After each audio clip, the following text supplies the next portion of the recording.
these truths to be self-evident. That all men are created equal.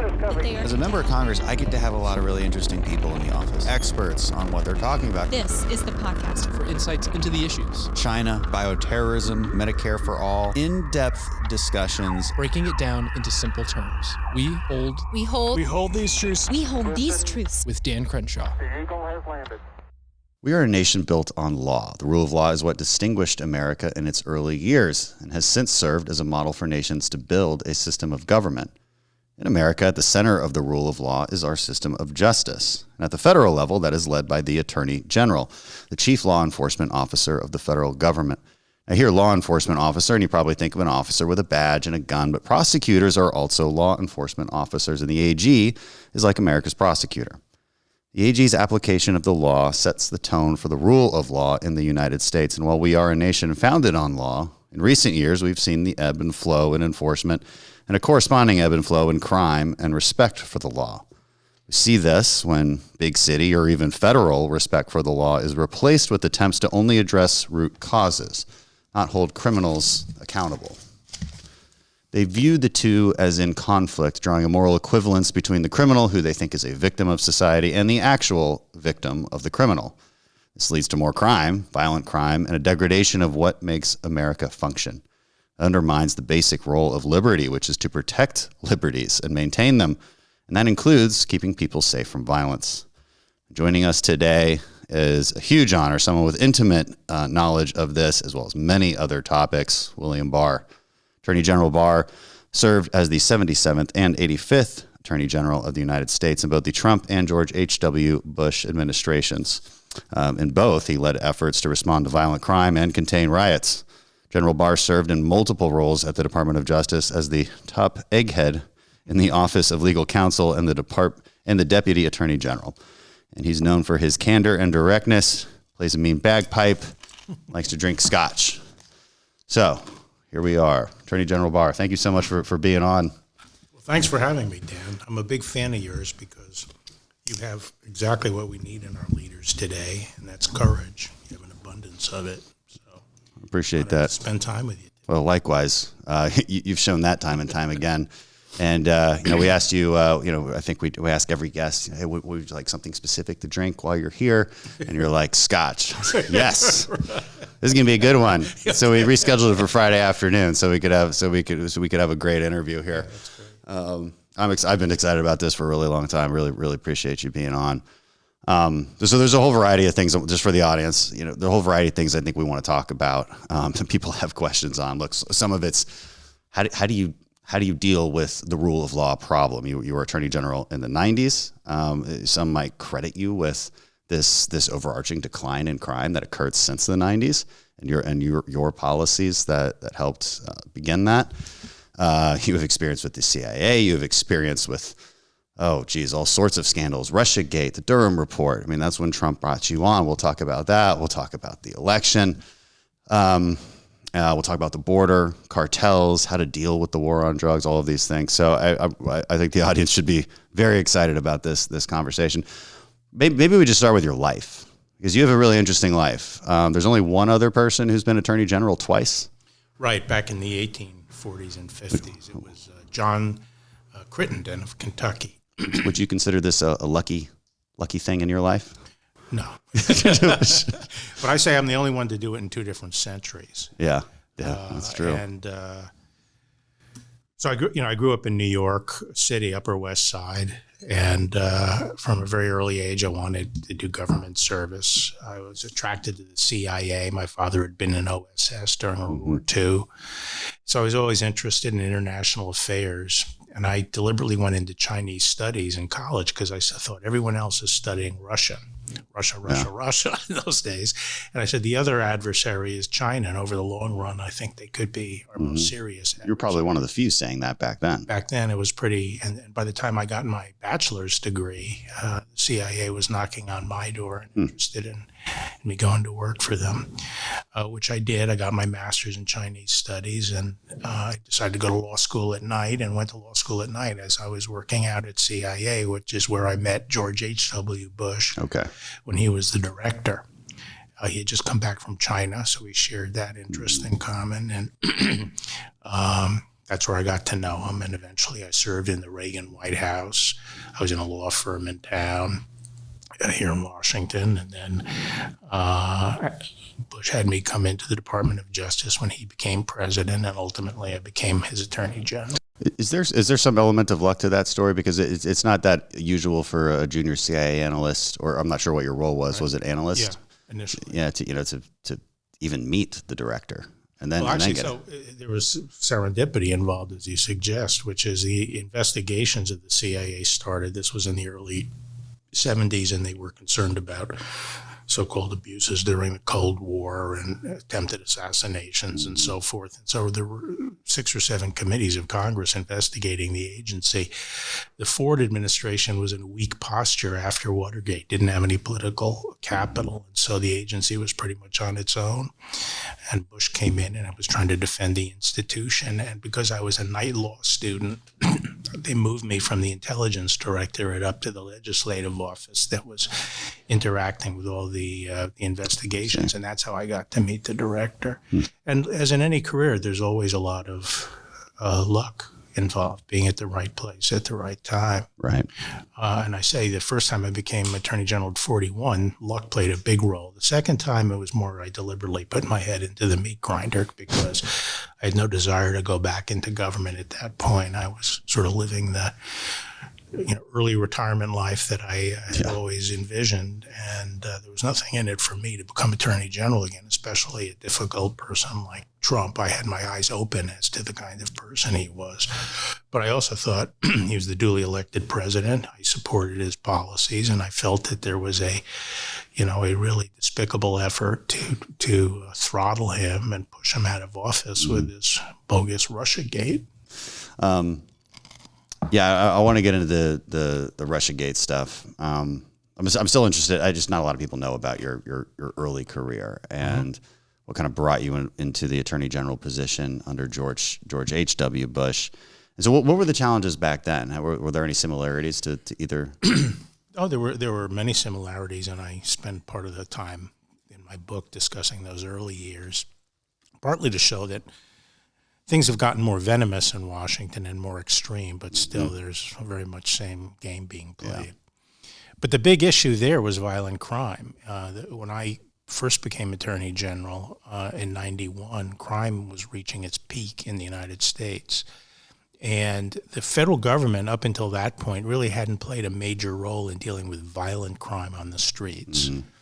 Bank robberies and things like that, yes, but not so much beyond that. And I had a conversation when I was deputy with Thornburg saying, we really have to use our federal tools and make this the top priority because crime is just getting out of control completely. It was the number one issue in the country.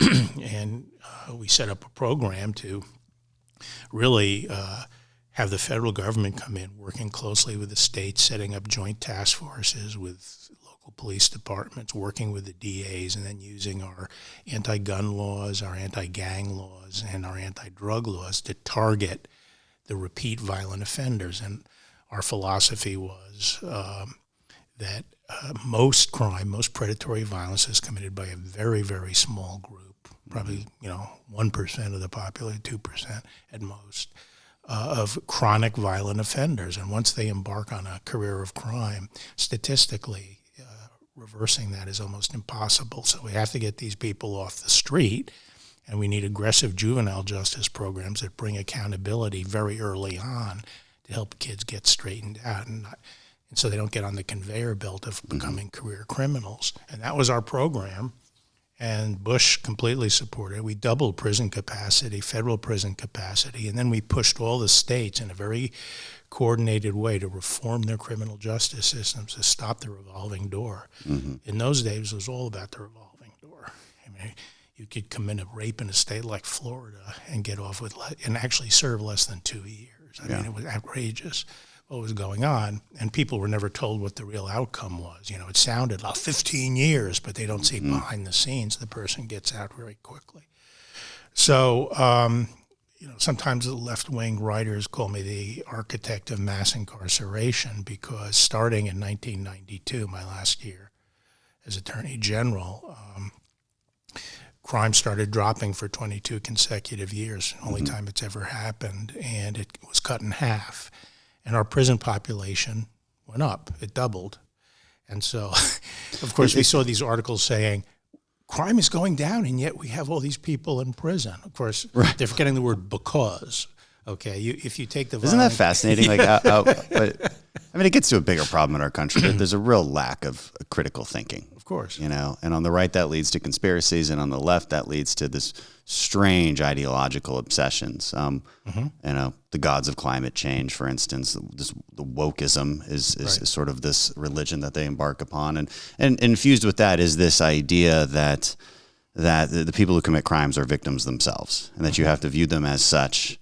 And they just there's no convincing them otherwise. Right. It's ideological. It's ideology over everything else. Politics over everything else. Over logic, reason, which is part of the corruption in our system. It's part of the corruption of many of our institutions. Is that they no longer stand up for the values that they're supposed to be the champions of. Instead, they've supplanted them with political objectives. Well, talk to us about, let's educate the public a little bit on federal law enforcement versus state and local law enforcement. It's a confusing subject. I think your average person probably thinks, well, if it's bad crime, then the feds come. I mean, because that's sort of what we see on TV. But explain to us how that works. I mean, how does the federal government get involved in criminal prosecution and fix this problem, which is largely dealt with at the local level by local law enforcement? And maybe explain what's a U.S. attorney. Right. You've described U.S. attorneys, the 93 U.S. attorneys, as the backbone of the Department of Justice. What exactly do they do, and why are they important? Well, in theory, most law enforcement should be at the state level. The states have what's called the comprehensive police power. Constitutionally, they have the ultimate police power at the local level to protect their citizens.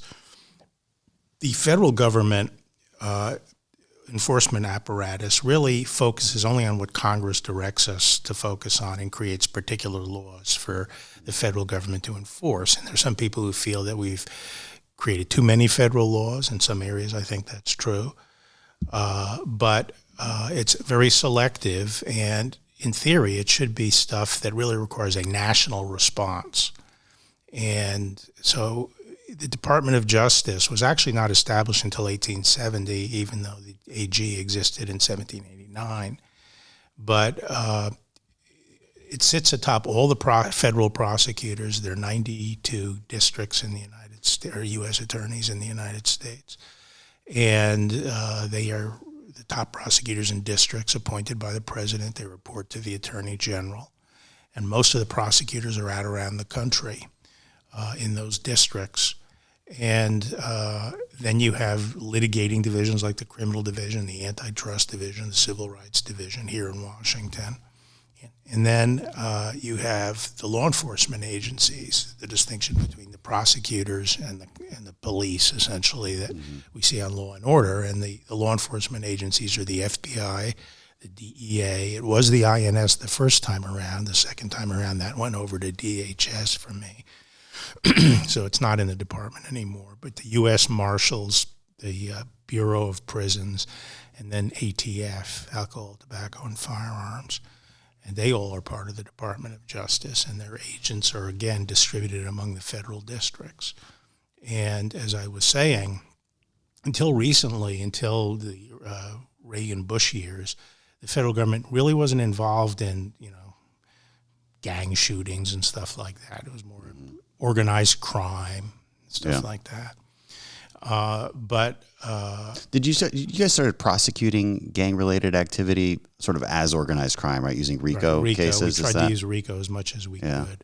And the other strategy, want more whiskey, by the way? Almost. Okay. You can't leave until we finish the whole thing. Okay. So you might as well get started. Yeah. That's our sand clock there.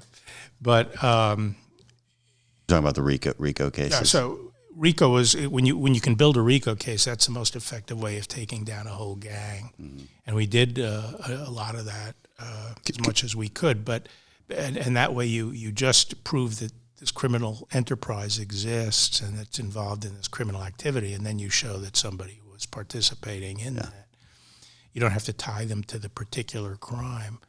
But sometimes it's also good to go the other way, which is everyone may know who the shooter is in a particular neighborhood and who's responsible for 15 or 16 murders. Right. But the evidence in each of those cases to prove all of that would be difficult. And you have the guy dead to rights on a major drug transaction. You may just prosecute him on a drug transaction and get him in there for 40 or 50 years. And I wonder if it would be possible to do all those things you did back then and do it now in the current environment with the way things are. I mean, did you have friendlier state AGs to work with, local DAs to work with? And can I do one more thing? Yeah. I can't actually. They were a mixed bag. They are today a mixed bag, which is one of the reasons violent crime is going up in many places, is because a lot of states have gone back to revolving door justice. Yeah. They have weak prosecutors. They have weak political leadership, especially in many of the big cities. But there's every reason this could be done exactly that way today. My biggest regret, is that we didn't have more time in the Trump administration to deal with this. And the 1 year I was able to really try to get it off the ground, we were hit hard with COVID, Right. which sort of crippled our moving of agents around. But we did try to start being more aggressive in the cities. And Trump was forward leaning on something like the First Step Act. So, how should conservatives think about, on one side, you've got your hardcore rule of law, everything should be punished, everything should be locked up. And, on the far left side, you've got, the complete opposite, right? Everybody's a victim. They really shouldn't be punished for anything. What is the right, applying conservative principles to law enforcement? What is the right way to look at things? I mean, are we locking up too many people who maybe shouldn't be locked up? I mean, I'll just thinking out loud. I mean, should we be locking up people who aren't actually a danger to society? Well, that's the interesting thing. The conservatives are mainly focused on locking up violent predators, which are clearly a danger, and it's what people are scared about. But should tax fraud be a 10 years prison sentence? But it's the left that is always calling for the blood in white-collar crime. Yeah. And I do think that white-collar crime, you need to have deterrent. People's livelihood is ruined and so forth. Mm-hmm. But in terms of... Well, especially if you harm someone else, right? Yeah. Right. But, all the arguments they make about unless someone is an ongoing threat to society, they shouldn't be in prison. That really... if you take their argument and apply it, it would apply mainly to white-collar criminals. Mm-hmm. I don't think they want to abandon punishment when it comes to white-collar criminals. Right. So my basic view on that, in a nutshell, is this. Law and order comes first. Mercy comes second, in this sense. What the left wants to do is be merciful, as if we all really can look into the hearts of people and really project how they're going to behave up front. So the person, commits a crime, a serious, horrible crime, and they want to give him leniency right then and there. Yeah. What I say is, and the reason I did not oppose the First Step Act was because I think it focused mercy after the person had been incarcerated, had paid a price. We had a track record of how they behaved in prison. We knew their attitude. I mean, if you go to any federal prison and say, who are the good guys and who are the bad guys, the people who run the prison know. And so we were trying to make sure that people who deserved a second chance and, were well-trained and prepared for reentry into society. So I'm all for, I do believe that once we incarcerate someone, we have an obligation, A, to keep them safe, and B, once they've served an adequate amount of time, and once we have a track record, to make sure we're not overusing incarceration in that respect, and that they have a good opportunity to reenter into society. Yeah, and I think there's a healthy discussion to be had there that reasonable Democrats can talk with us about. Well, actually, talk about the following narrative, which is that there's tons of people in jail right now for nothing but a marijuana charge. That's something that gets brought up a lot when we talk about, in setting aside the discussion on whether marijuana should be legalized or not legalized, whatever that is. What's the truth on who's in jail on that? So in the federal system, and the federal system, is just a fraction of how many are incarcerated in the state system. It's a complete crock. It's nonsense. If you're serving time in the federal system, you deserve to be serving time. And I know that Holder, during the Obama administration, went through this grand, clemency project in which he diverted a lot of resources from going after bad guys to trying to let people out of prison, these so-called, mere drug offenders, and they had a hard time finding anybody. I think the net Right. result were in single or just barely double digits. Really? In the whole system, they didn't find many of these people, and that didn't surprise anyone who knows what's going on. Right, like a teenager with a bag of weed. It's not gonna, they're not in federal prison. Right. It just doesn't happen. Right. Now, is it true that it just gets pleaded down so it looks like on the paper that they're in for that reason? In most cases, where they'll come and say, well, this person just had a minor drug distribution offense.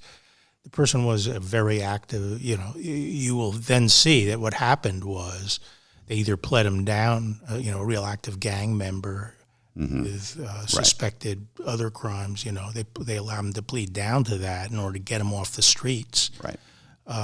Or that was the easiest charge to prove to neutralize him and get him off the streets.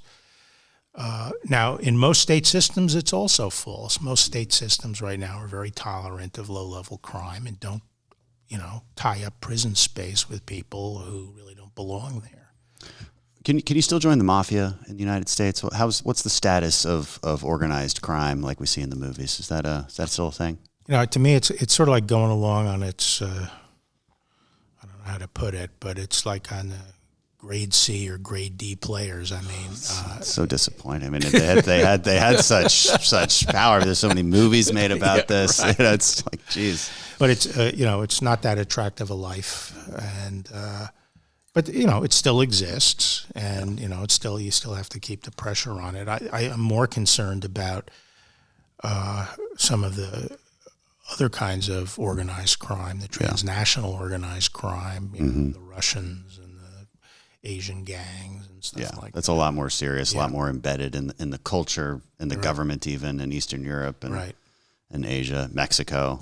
I think we'll have a whole large conversation I think we need to have about what to do about Mexico. Before we get to that one, though, staying on organized crime in the United States. So it was kind of a joke what I meant about the mafia, but I was also legitimately a little bit curious. But get the gang culture, because we see our, and this gets to the gun debate, right, that we're always having. I try to organize our thoughts into two separate categories when it comes to gun crime. There's the crime, like the daily, the 50 shootings a weekend in Chicago. And then there's these dramatic, theatrical, awful, mass shootings that seem to me more like a copycat crime, like the social contagion that has occurred ever since Columbine. I think we do have to separate those two into two different categories. So putting the theatrical mass shootings aside, which I think are very difficult to deal with, because while they seem like they happen all the time, they really don't. I'm not sure how to fix that. They're very mental. But there's the gang-related stuff, and that's what boosts our numbers when it comes to gun crime and homicides. And we seem to be unique in Western society with a gang culture, right? This sort of like some people have likened it to what I've seen in the Middle East, which is this honor killing kind of culture. Is there any hope of fighting that? Because it's killing our inner cities. It's 1% of that population just terrorizing the rest in that neighborhood. And we haven't, it just doesn't seem like we've made a lot of headway on that. No, I think things have actually gone the wrong direction. But, when people want to talk about root causes, and I, as you know, my view is I'm willing to talk about root causes, and other agencies, really, that's their role. And if we figure it out, I'm all for dealing with it. But blood is in the streets today, and we have to go after the criminals today. But as to root causes, the left doesn't want to talk about the root causes. It's not just money. It's not just pouring money into places. That's what the Great Society was about. That's what we've been doing. Well, they say decades. poverty causes crime. No, poverty doesn't cause crime. It more has, if you had to put one word on it, and it's maybe a hackneyed expression now, but it's fatherless kids. Yeah. Fatherless kids who, like many young males, they like the camaraderie, they like the idea of a challenge. Right. And it's why we joined the SEAL teams. There's a healthy avenue and there's an unhealthy avenue. This is a perversion of right. otherwise the kinds of emotions and sentiments that in a healthy person can be directed for the social good. Well, I mean, there's a lot of people in the military who might be dead if they didn't join the military. I mean, that's not a testimony I hear a lot in special operations, but in the rest of the military, absolutely, and that's a good thing. That's a positive marker in our military, I think, right.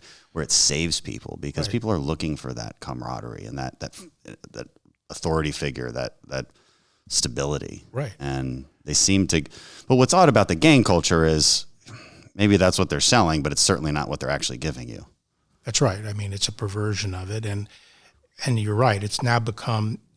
30 or 40 years ago or 30 years ago when I was first dealing with gangs, there was much more of a commercial aspect to the gang. They were defending their business turf and that kind of thing. You're right that right now there's much less of that and it's much more honor related. Yeah. Getting dissed on social media. Kind of like our politics. Yeah, you go out and shoot somebody because they've dissed you. Yeah.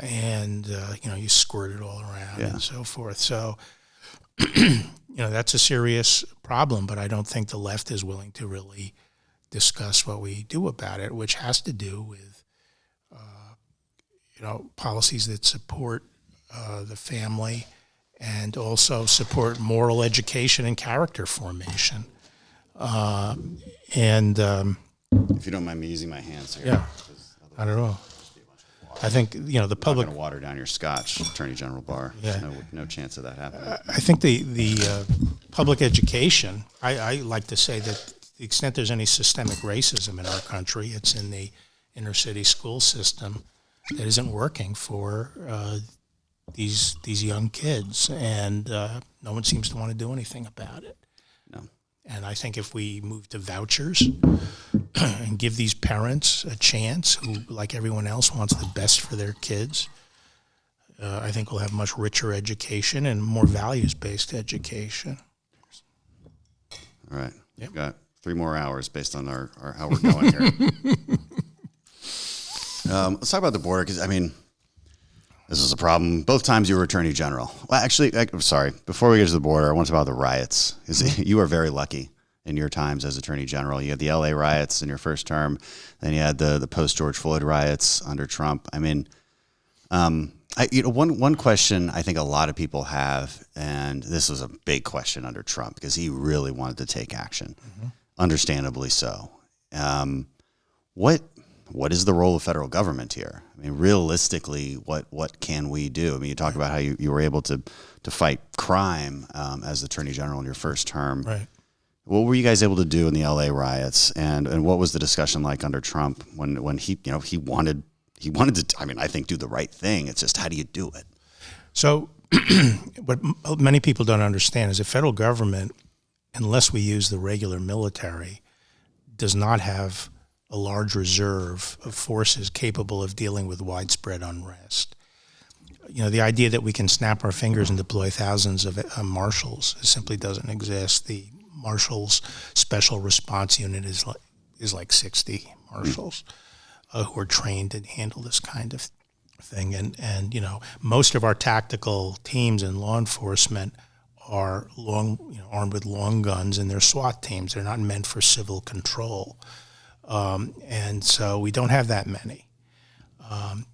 One of the first things I did when I became Attorney General, other than order a full-scale look at Antifa and their operations, was I did request 300 more U.S. Marshals to set up a civil response unit so we could act more directly federally. I had never got the money for that. But so we don't have and so as I talked earlier, under the law, protecting against rioting is a local thing, just like local crime is a local thing. And usually you rely on either the local police, they can bring in police from other jurisdictions. Ultimately, the state can bring in National Guard. National Guard and military police units are trained to handle this kind of thing. Right. And those are the primary units to rely on. Once you go beyond that, you have to bring in the regular military. And people don't like doing that for good reason.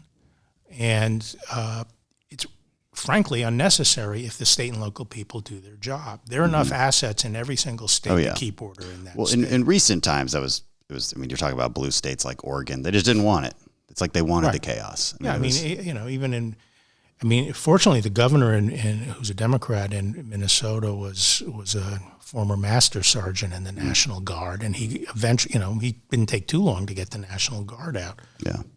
We had to cajole the guy in Wisconsin to get the National Guard out in numbers that were necessary.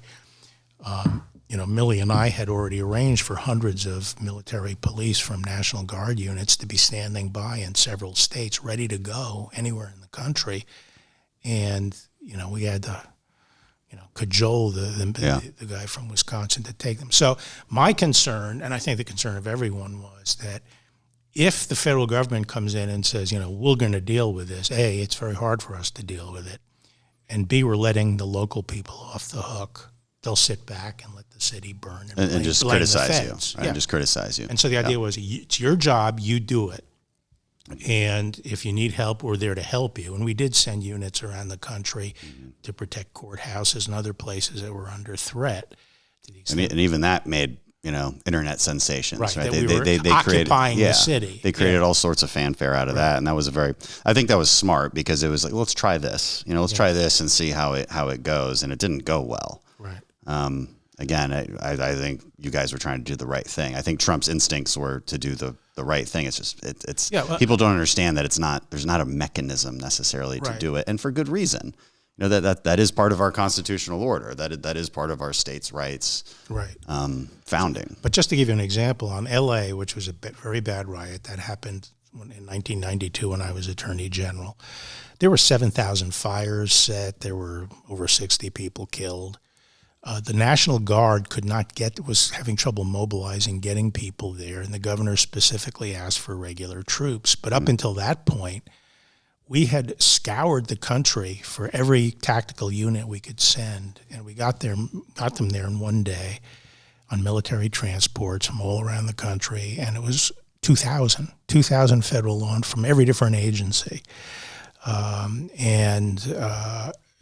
But it wasn't enough, and so we needed to bring the Marines up, who were right there, within an hour and a half drive. Yeah, there's a lot of military in California. I lived there for 10 years. Yeah.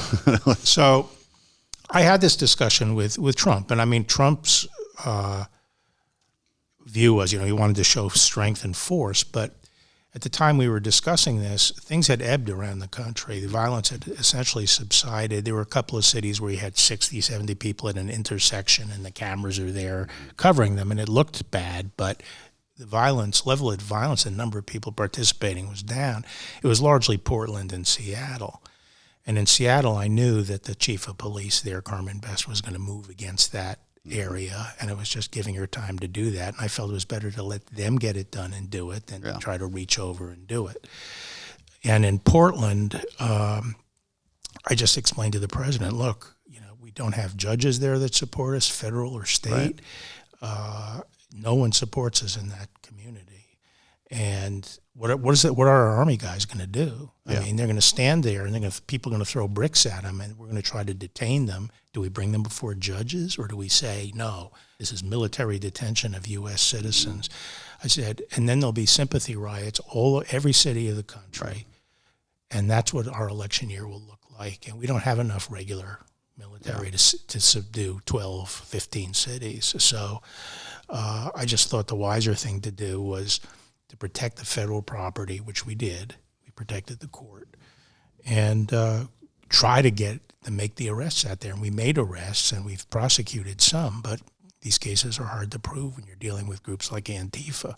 Right. It's hundreds and hundreds of people. It's. Well, as the way I describe it, people say, well, why all the prosecutions on January 6th? Yeah, that was my next question. That was kind of where, I wanted to go there. Well, look, so the people who carried out January 6th all dressed distinctively. Right. They're on camera. They entered a very specific building. They walked into the most building. photographed area in the country, Yeah. video and still pictures, and they're all wearing distinctive clothing. Mm-hmm. Very easy to identify them, okay? Antifa's tactics, which have been developed over a long time. They're guerrilla tactics. Guerrilla tactics. They wait until night. They wait until, early morning Such hours. little fuckers. Yeah, they're little scrawny. Yeah, soy boy, very slender people. Yeah, and I say that but they have tactics where the front line obscures the vision of the police line, and they have people in the back, and trying to figure out who's thrown the brick, and then being able to prove it is not easy. It's what you hear all the time from our side. Like, I mean, I follow kind of the internet, the right wing internet, pretty closely.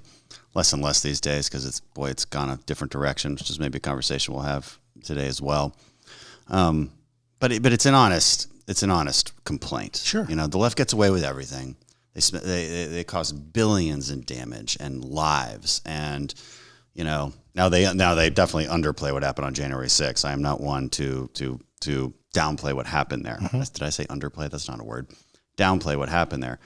I was extremely angry about January 6th, still am. But I also, like you, I think I'm pretty consistent on this. The left is evil when it comes to this stuff, but what happened there is evil. I'm consistent. Like, they're all bad. And look, people just get frustrated that you can't just go prosecute a bunch of people. But as you laid out, it's just difficult to make the case and prove it. Well, not only that, here's the thing. It all goes to the idea of rule of law. And I actually feel the frustration of people who say, look, the other side doesn't play by the Marcus of Queensberry rules. And, they'll do whatever's necessary to win. And we always play by the rules and we get killed. Mm-hmm. And that's basically an appeal not to play by the rules and to give tit for tat. And I can understand that could be attractive in the heat of passion. But, the thing about conservatives is conservatism is, in its very essence, all about the rule of law. It is, and the upholding of these principles. Right, the principles. And the first question we ask as conservative is, well, how would this rule apply in other cases and down the road if the shoe were on the other foot? That is the heart of conservatism. Right. Is this a workable rule if the shoe was on the other foot? And what will this do over the long haul to the stability of society?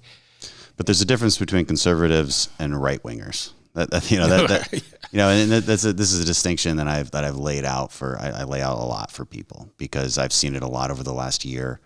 And being a far right winger is mostly just a measurement of how much you hate the left.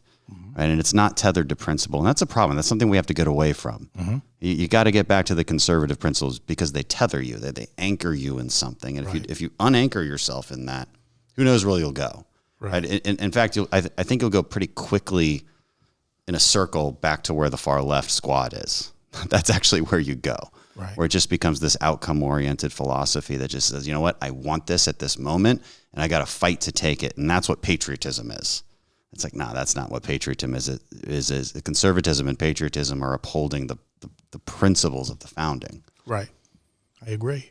I think if we ended up destroying the process and the principles undergirding our system, we're essentially paving the way for authoritarian extreme government, which will ultimately be from the left. They are the totalitarians. Oh, I think that should be clear to anyone. And let's move to the border. Let's move to fighting drug cartels and how to do that. One thing that's been coming up a lot in discussions with the Texas delegation is the question of how we designate the drug cartels. Should they be foreign terrorist organizations? Should they be transnational criminal organizations? Do you have an opinion on this? Yeah, well, I think we should stop treating them as the Mafia and start treating them as ISIS. Okay, so you're more in the FTO I am, yeah, but designation by itself is an existing law. It doesn't really give us tools that are necessary to take it down.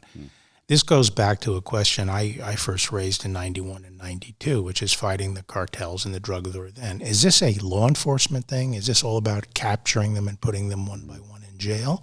Or is it about destroying their organizations? Is it more akin to national security? I think by now the answer is clear. It's a national security threat. This is not something that can be dealt with through the law enforcement process alone. So the cartels in Mexico essentially run the country. I mean, it's a failed narco state, in my opinion. And, they have as much power as the government, and the government's afraid to touch them. And they have more money than is necessary to corrupt whoever they want to corrupt. So Mexico is sharing sovereignty with these criminal enterprises that are paramilitary now in nature. Right. And can go toe-to-toe with the regular Mexican military. Oh, it's scary. Yeah, and this is not drug trafficking. This is poison. I mean, fentanyl is poison. It's not drug trafficking. It's, sending this stuff up to poison Americans, and 100,000 a year is just the beginning unless we really take these cartels apart. Now, before Trump left office, what we were trying to do is try to get the Mexicans to say, look, are you willing to really go after these people with us and let us work with you to go take these organizations apart? I can understand why they didn't want to make that decision before the re-election, because they didn't want to poke the bear unless they knew they had an ally in the U.S. government. I think with a weak government like Biden and the people in power here in Washington, it doesn't surprise me that AMLO's not interested in poking the cartels. But I think at some point the United States is going to have to make it clear to Mexico that we cannot countenance a failed narco state on our border and these cartels pumping poison and exploiting human trafficking and so forth. And we're going to deal with them directly with you or without you. And I view that as much more of the kind of operation that was run against ISIS, the kind of thing we do with the Mafia.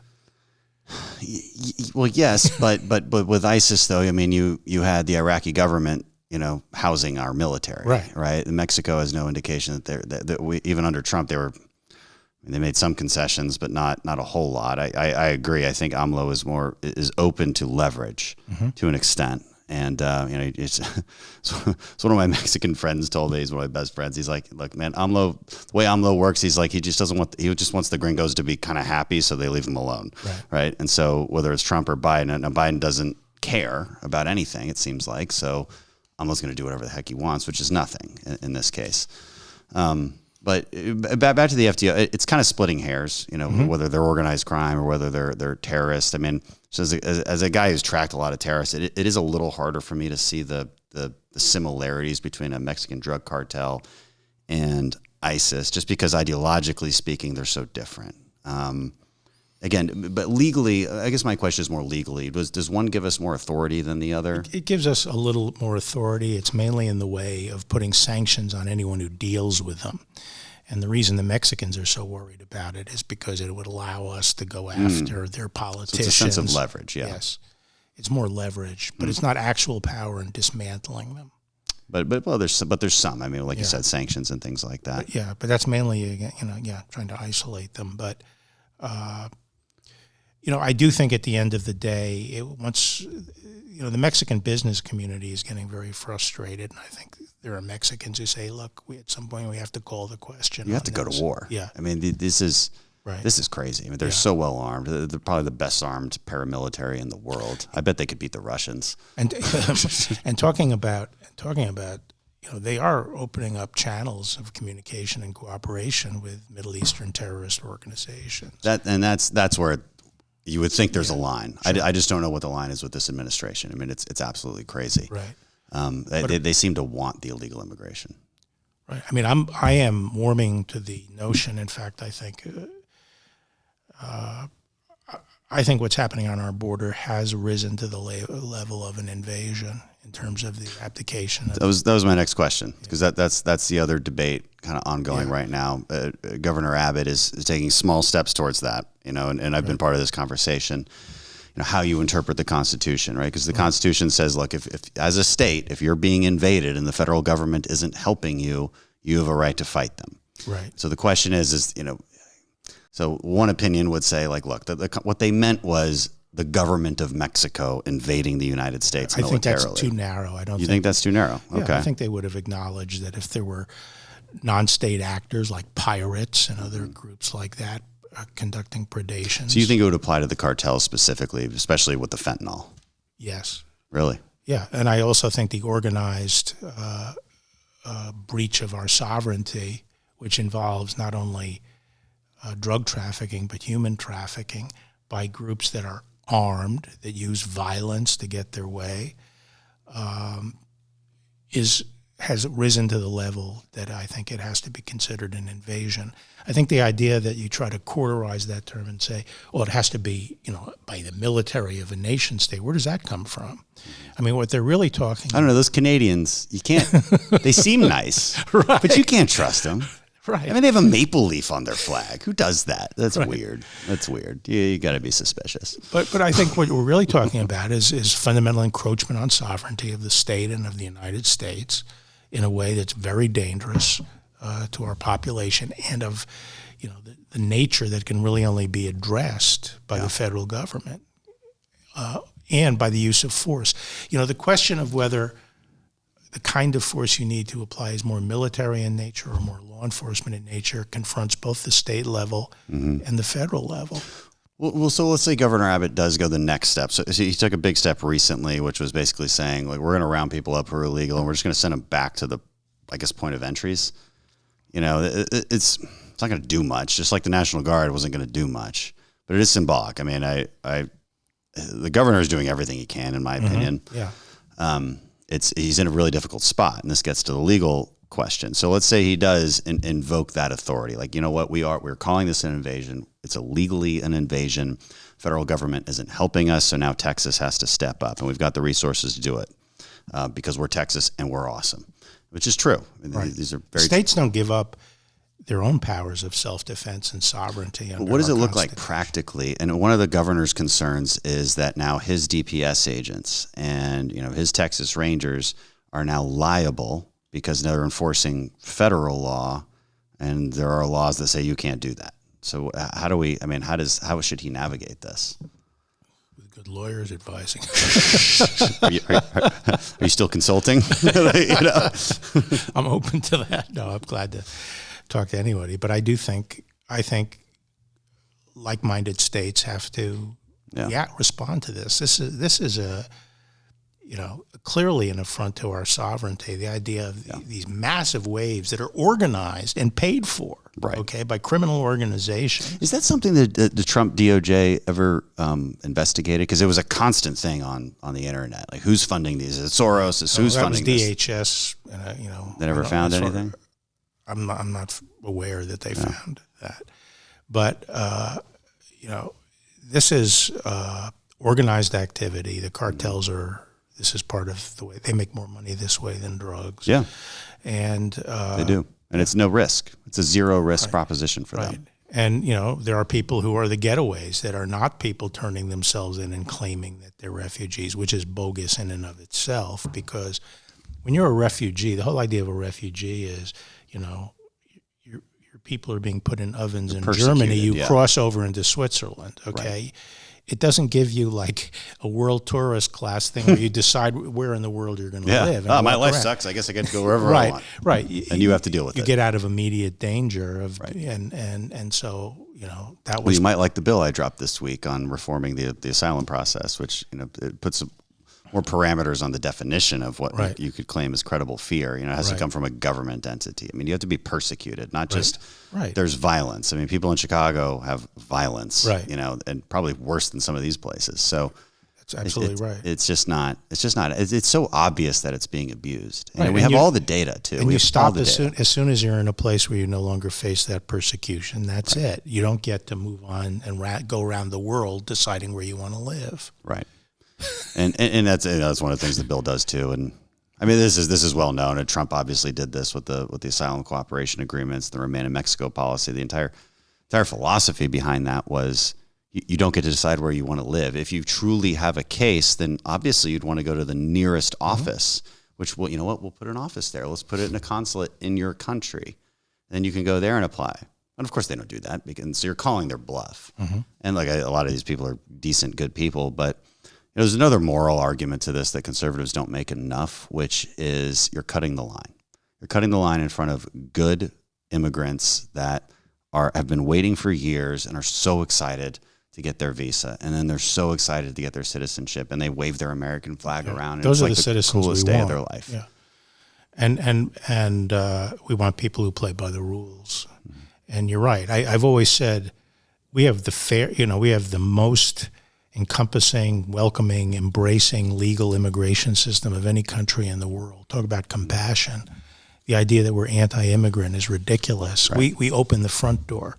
Our problem is that while people are patiently being processed in the front door, we have these people crashing in the back doors and the windows. Well, there's always going to be a line, and the left says, well, the real problem is there's not enough spots in the line.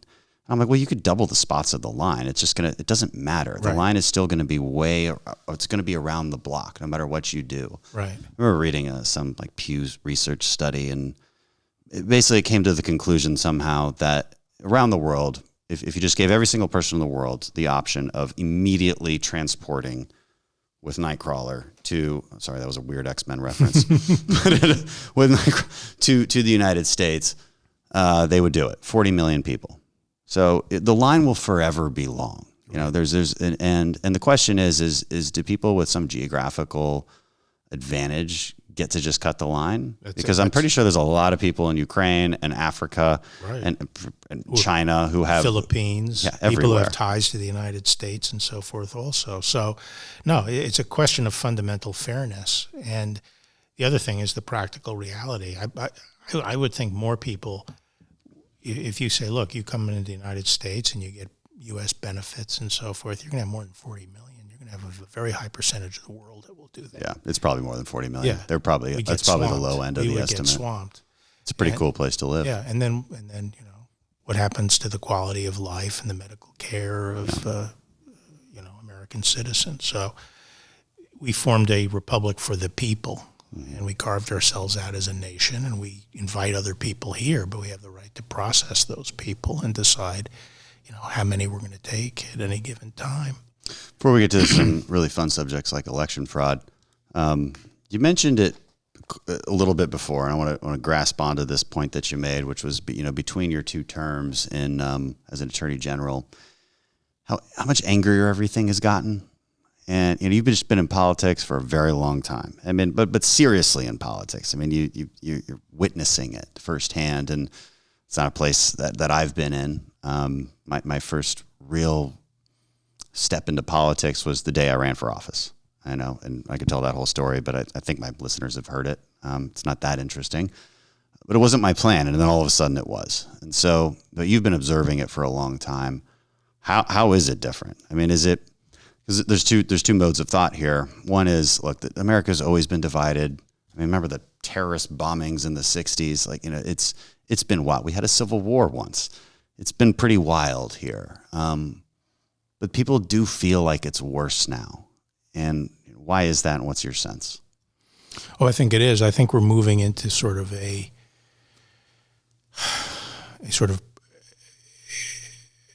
period that almost paves the way for totalitarianism. I think the way I look at the world, there's sort of two models of politics in the West. It's sort of the Anglo-American tradition, which is obviously much bigger than just the United States and the UK now, which is liberal democracy and the idea of protecting personal liberty, having limited government, having a process of speech and voting and other things whereby the community reaches decisions. And in that world, there's generally this political spectrum of left to right, and politics is envisioned as a spectrum. And politics involves trying to win as much of that spectrum as you can on particular issues. It's persuasion. Which is the politics of persuasion. It's the whole point of politics. Right. I say that all the time. Yeah. Because people are like, I got to go fight. I'm like, well, what does fighting mean to you? Well, that's exactly what I say. Because if it's not persuading someone, then get the hell out of my way. Right. You shouldn't be on my political team. At the end of the day, the more you narrow your base, the more you purify your party, the more you turn it into a cult of personality. When has that ever worked to wield majority power in the United States? And so that's one model. We've left that model. I think it happened during the Obama administration. Myself, I had to say there was a point in time. Yeah. And we are much more on the other model, which is the revolutionary model that everything sucks and we need to tear it all down, whether you're on the left or the right. Which is where totalitarian governments emerge, which is things move to the extreme, and it's driven by the militants of the left, which is driven by a secular materialist creed that they're going to create a perfect heaven on earth. Just give us the power.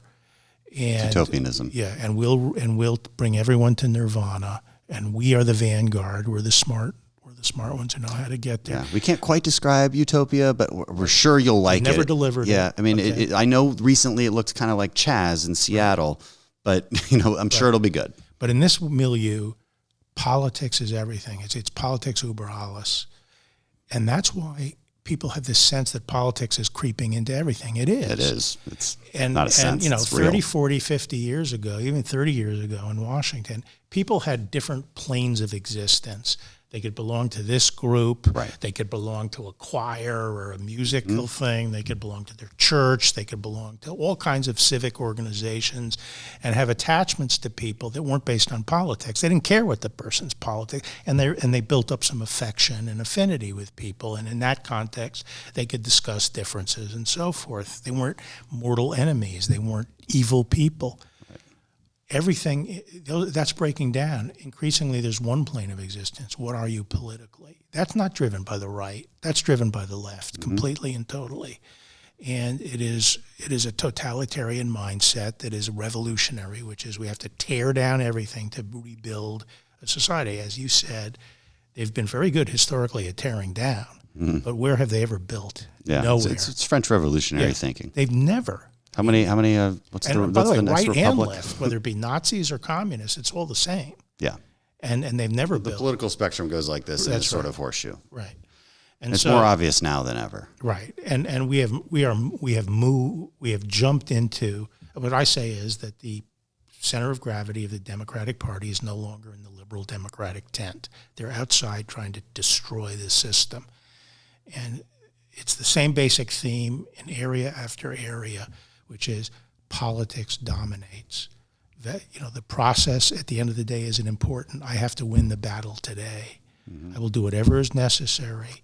I will use a rule of decision in this case that I'm not willing to use against myself or my own, but because I have to win today. It's winning at all price, and that comes from the left. Yeah, it definitely started on the left. My worry is that I'm seeing it on the right now. Well, I do think, and I say this to the people, who are blindly accepting of everything that Trump did and said, which is that, getting angry is understandable, and everyone feels frustrated. And by the way, Jack, you're not the first conservative to walk this earth. I was handing out Barry Goldwater literature in the Upper West Side at the age of 14 years old, okay? I was reading William F. Buckley and adored William F. Buckley and Ronald Reagan and so forth. And so getting mad and punching back and fighting, that's not the question. The question is, how do we win? How do we make America great again? Yeah. It's not, everyone wants to make America great again. I want to make America great again. That's So you have to chart a strategy. You need a strategy and an approach, and you need power over a period of time.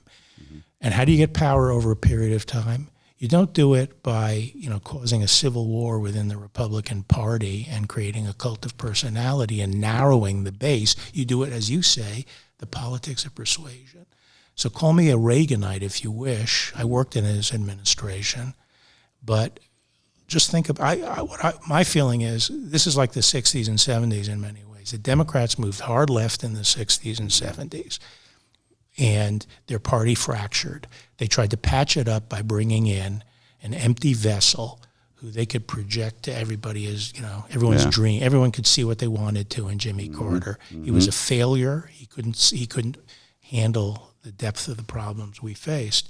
It paved the ground for a transformative victory, a victory by a man who not only united the Republican Party completely, brought total unity to the Republican Party, but brought over droves of Democrats, okay, and created the Reagan era. And, 2 terms, 44 states, 49 state victory, even as Vice President Bush, 40 state victory. We can get into how Bush was torn down by the media in those days. But that was an era. Forced the Democrats into the middle where they bring in Clinton, who reforms welfare, has tough crime bills and so Imagine forth. if we had Democrats like that now. Yeah. But that stage was set by a decisive victory that really created power to do what we had to do.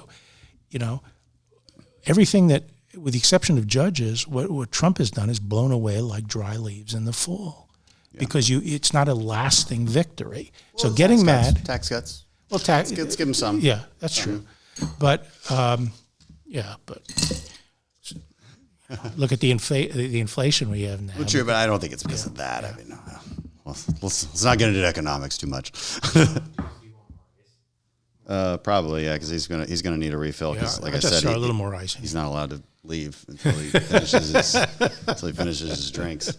Did you notice I got this is obviously this is a well-known scotch, but it's the Game of Thrones. What would you call this? The Game of Thrones like label or edition, special edition. I figured that was I was going through the liquor store. I figured that was appropriate for our conversation on politics. I visited this distillery. I go by it all the time in Scotland. Really? That's good. It's a nice scotch. How often do you go to Scotland? A lot. Why do you play the bagpipes? Do you have any Scottish heritage? No, it's just I love the sound of the bagpipes. I'm half Irish, but I just love the sound of the bagpipes. All Irish. I love the sound of the bagpipes. I have and played them since I was 8 years old. And went over to Scotland to play. But I shoot now over in Scotland, which I enjoy. Shoot clay? Pheasants. Pheasants, yeah. I need to get into clay shooting. People expect me to be really good at it, and it's not the kind of shooting that I do. Mm-hmm. It's also difficult because it's hard for me to track things with the whole eye thing. Right. What's your dominant, normal, natural? Oh, right. I'm right-handed, right everything. Yeah. So I shoot rifle left-handed now, but I still shoot pistol right-handed, and that works out just fine. I'm not bad at clay shooting. I'm average. Sure you're good. I'm above average, but I can be better. So I'm gonna get into it a lot more. And, I belong to a club in West Virginia. It's great. Anytime you want to go out on a weekend and shoot some, let me know. Yeah, well, maybe we should do that. I'm getting into it. It's going to be my thing. I have 2 things. I have one thing right now. It's skiing. It's the one hobby that I'll seek out all the time. Is I need to go skiing. Wow. I've been doing it since I was small, and there's obviously some great mountains in Houston. And so where I grew up. You're talking about water skiing, right? No. Yeah. No, it's funny. Like I always say the same jokes. And people will give a double take. They're like, not sure if they should. I'm not sure if I should correct him. I don't think he's right. I don't think there's mountains in Houston. It's like when I throw out there, like, I get it because I'm about 6'1". And people are like, oh, you are? Oh. And I'm like, it's like, no, I wish. Anyway, we get more ice? We're good? I'm good. We have it here. Yep. If you want to read it. Great, thanks. Yep. Perfect. All right. I want to, as far as, I'll just get my, do you need, okay. Just get my way. As far as, interesting topics within the Trump administration. So can we talk about how you even became Attorney General for Trump? You were in early retirement. How'd they get your number? I mean, how did this happen?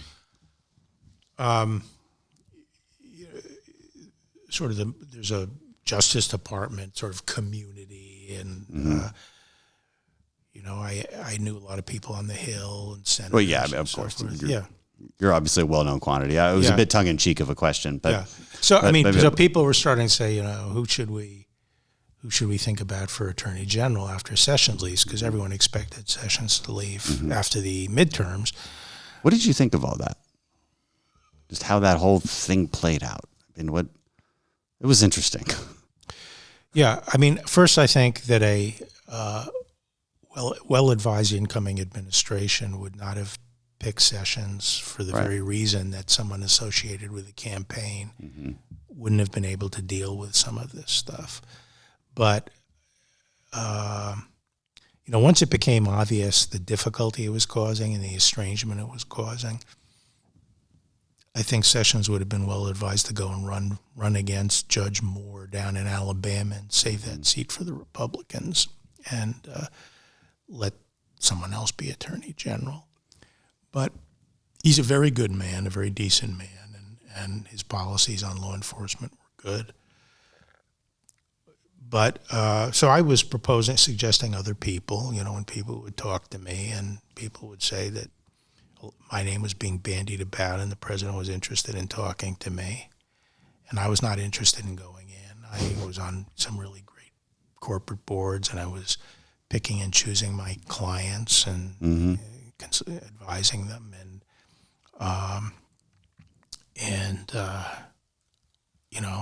My wife and I had struggled to get into that position, and I didn't want to go into government at that point. And the job of AG didn't do anything for me personally, and certainly, for my business friends in New York, many of whom knew Trump, just said he's a disaster, stay away from him. He's just personally not a good person. And I said, yeah, but he's the president of the United States, and they're sabotaging his administration. And I was never a never Trumper. I supported other people, but once he got the nomination, I supported him as the nominee.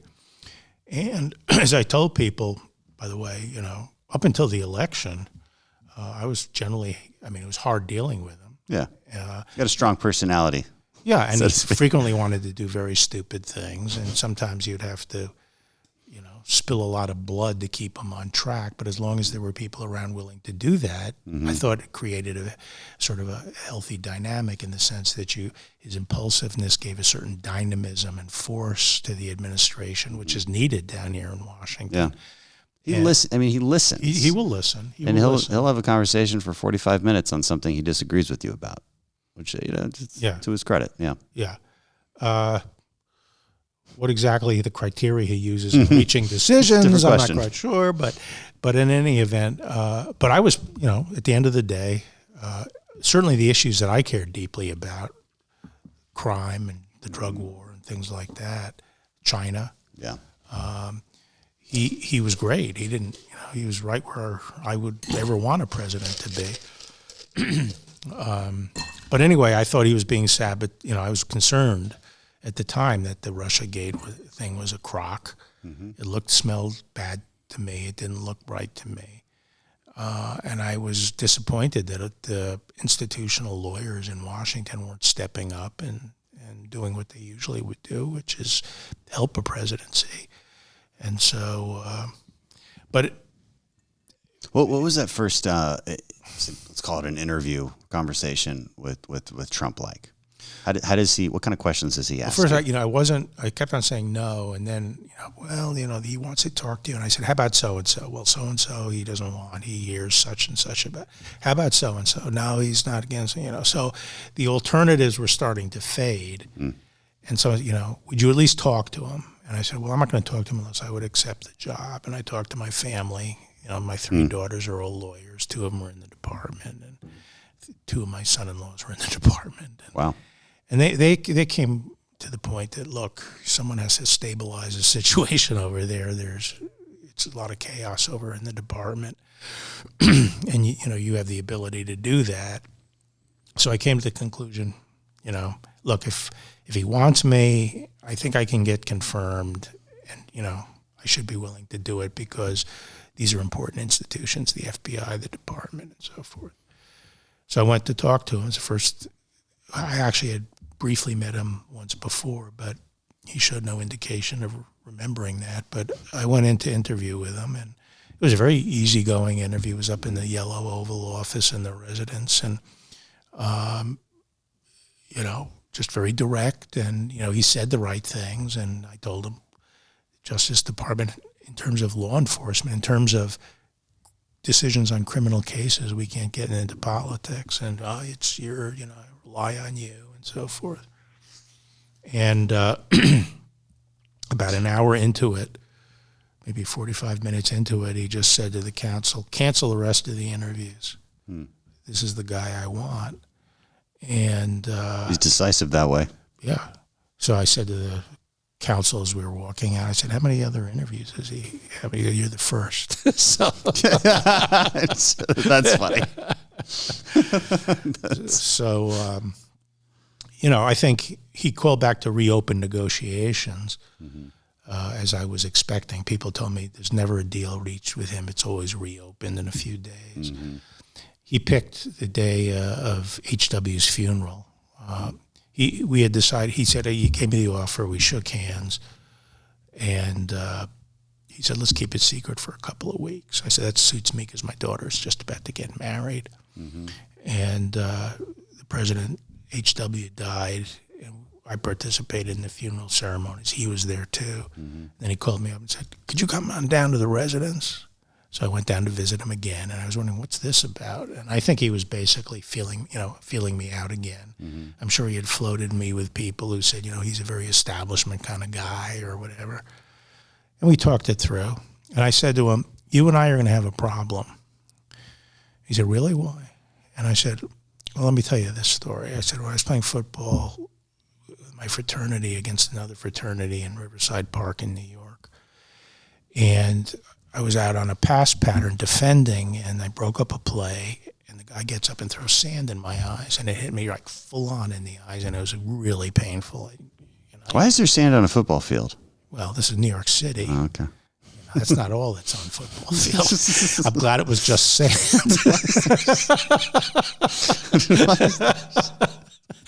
But anyway, so as guys will do in that situation, they all came around to make sure there was no fight. But made sure we weren't going to.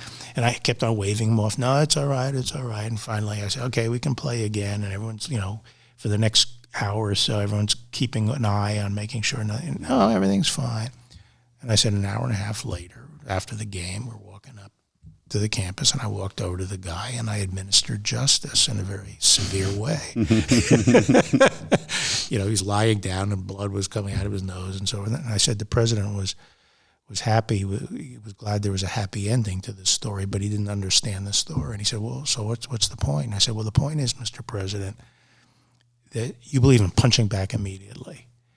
And what you would have done was lunge at the guy like a bull, and you would have spent all afternoon, wasted everybody's time trying to get at him. You never would have gotten at him. The game would never have been played, and you never would have gotten at him. And my way, we played the game, and justice was done in the end. So there's a time, if you just immediately hit back at your adversaries, just to say, I punch back, okay, then you're letting them choose the time and place. Okay, you have to be much more strategic about pulling when you pull the trigger. And he has in my opinion, one of his weaknesses is he doesn't have a good sense of strategy. It's always the skirmish at the moment. What do I have to do to beat the crap out of the guy in front of me now and let him know that I beat him without looking down the road and seeing the whole battlefield? He may need that guy tomorrow for something much more important. He doesn't care. He'll crush him today. And,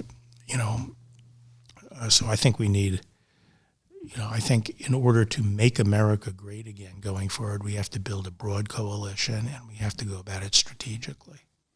What is this? You mentioned that you're seen as an establishment guy, and when I hear that word, I'm always like, yeah, whatever that means. And what does that mean to our current political party? I don't think it has a meaning. I think it is a convenient epithet that, unfortunately, a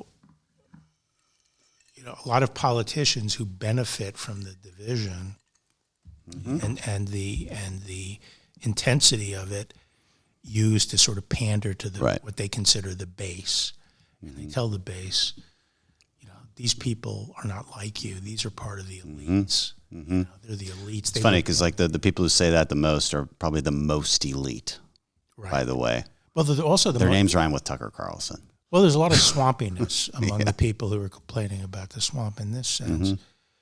What we have now is the politics of pandering to the base. It's a base politics. But it's like 10% of the base. That's the dirty little secret. That's right. And as a guy who constantly talks to voters in the base, like I am 100% sure it's like 10 to 15%. Yeah, and that's my view when I go out. And I said to the president, by the way, when I was trying to persuade him to just dial it back a little into the election year, he said, my base wants me to punch. I said, Mr. President, I'm out there as more than any other cabinet secretary, I think, traveling around. I never stopped during COVID.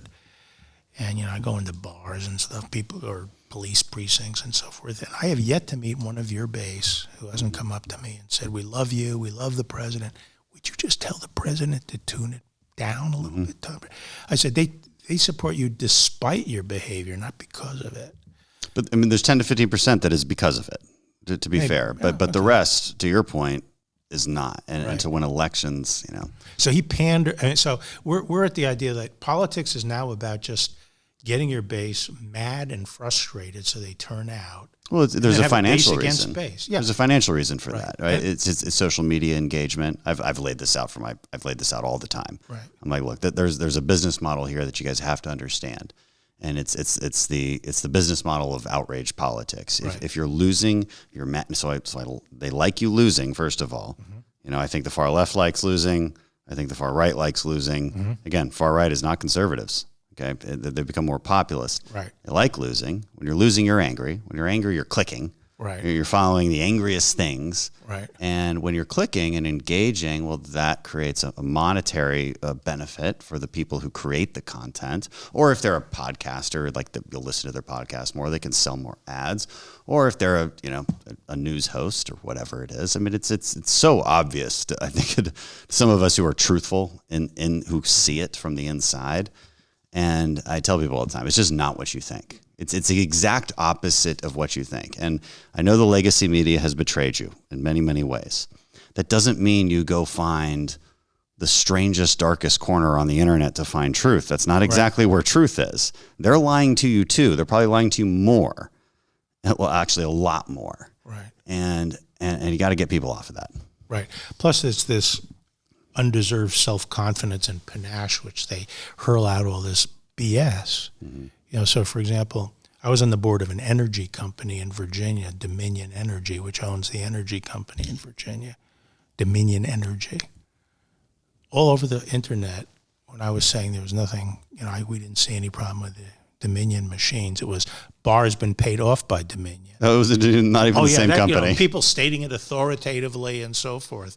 It's just, it's brainless. Oh. But anyway, so they whip up the base, and then politicians who will do anything to cling to their job are worried about only one thing, which is a challenge from the extreme. So Democrats are worried about a challenge to the left.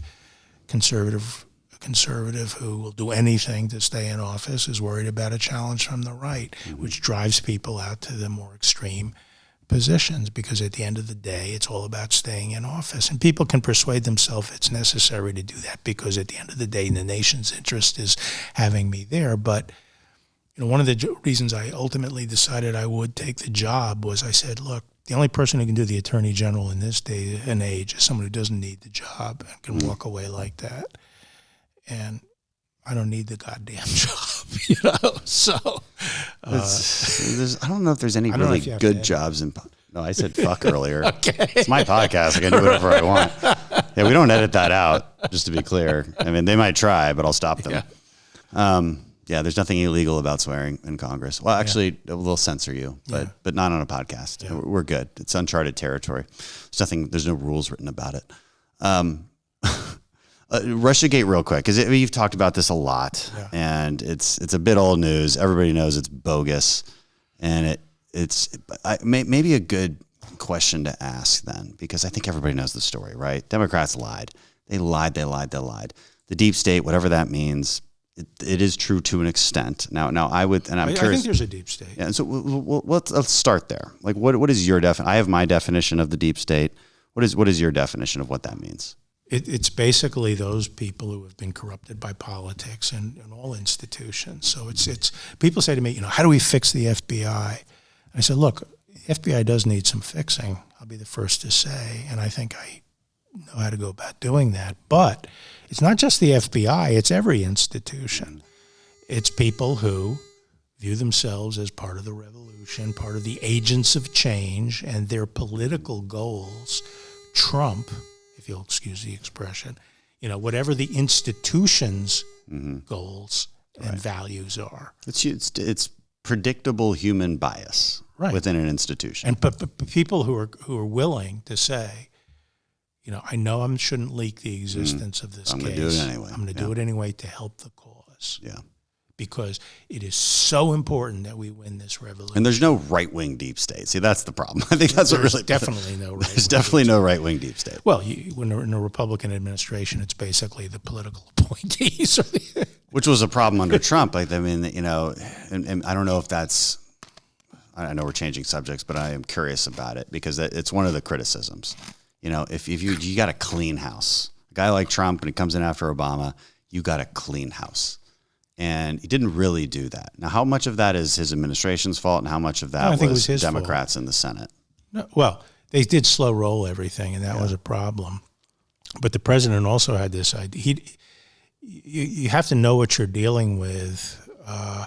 And the president's attitude was if someone was a glib talking head on Fox, they could run a big department, Yeah. And the thing is, what he never understood is, it is possible, I think, for an able cabinet secretary to pursue conservative Republican policies and be supported and backed largely by his agency.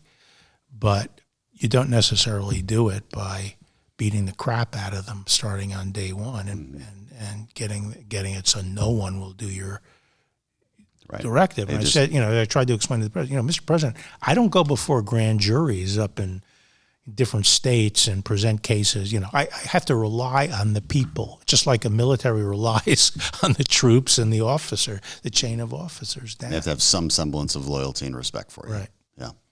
So back to Russiagate. One of the questions I want to ask about that is, and I think the number one question I would get from a town hall is like, why is no one held accountable? So it was established that it was BS, right? The Steele dossier, the way they put it in, the corruption of the FBI and the FISA court, Peter, what's his fucking name? Peter Strzok, Lisa Page, this whole thing.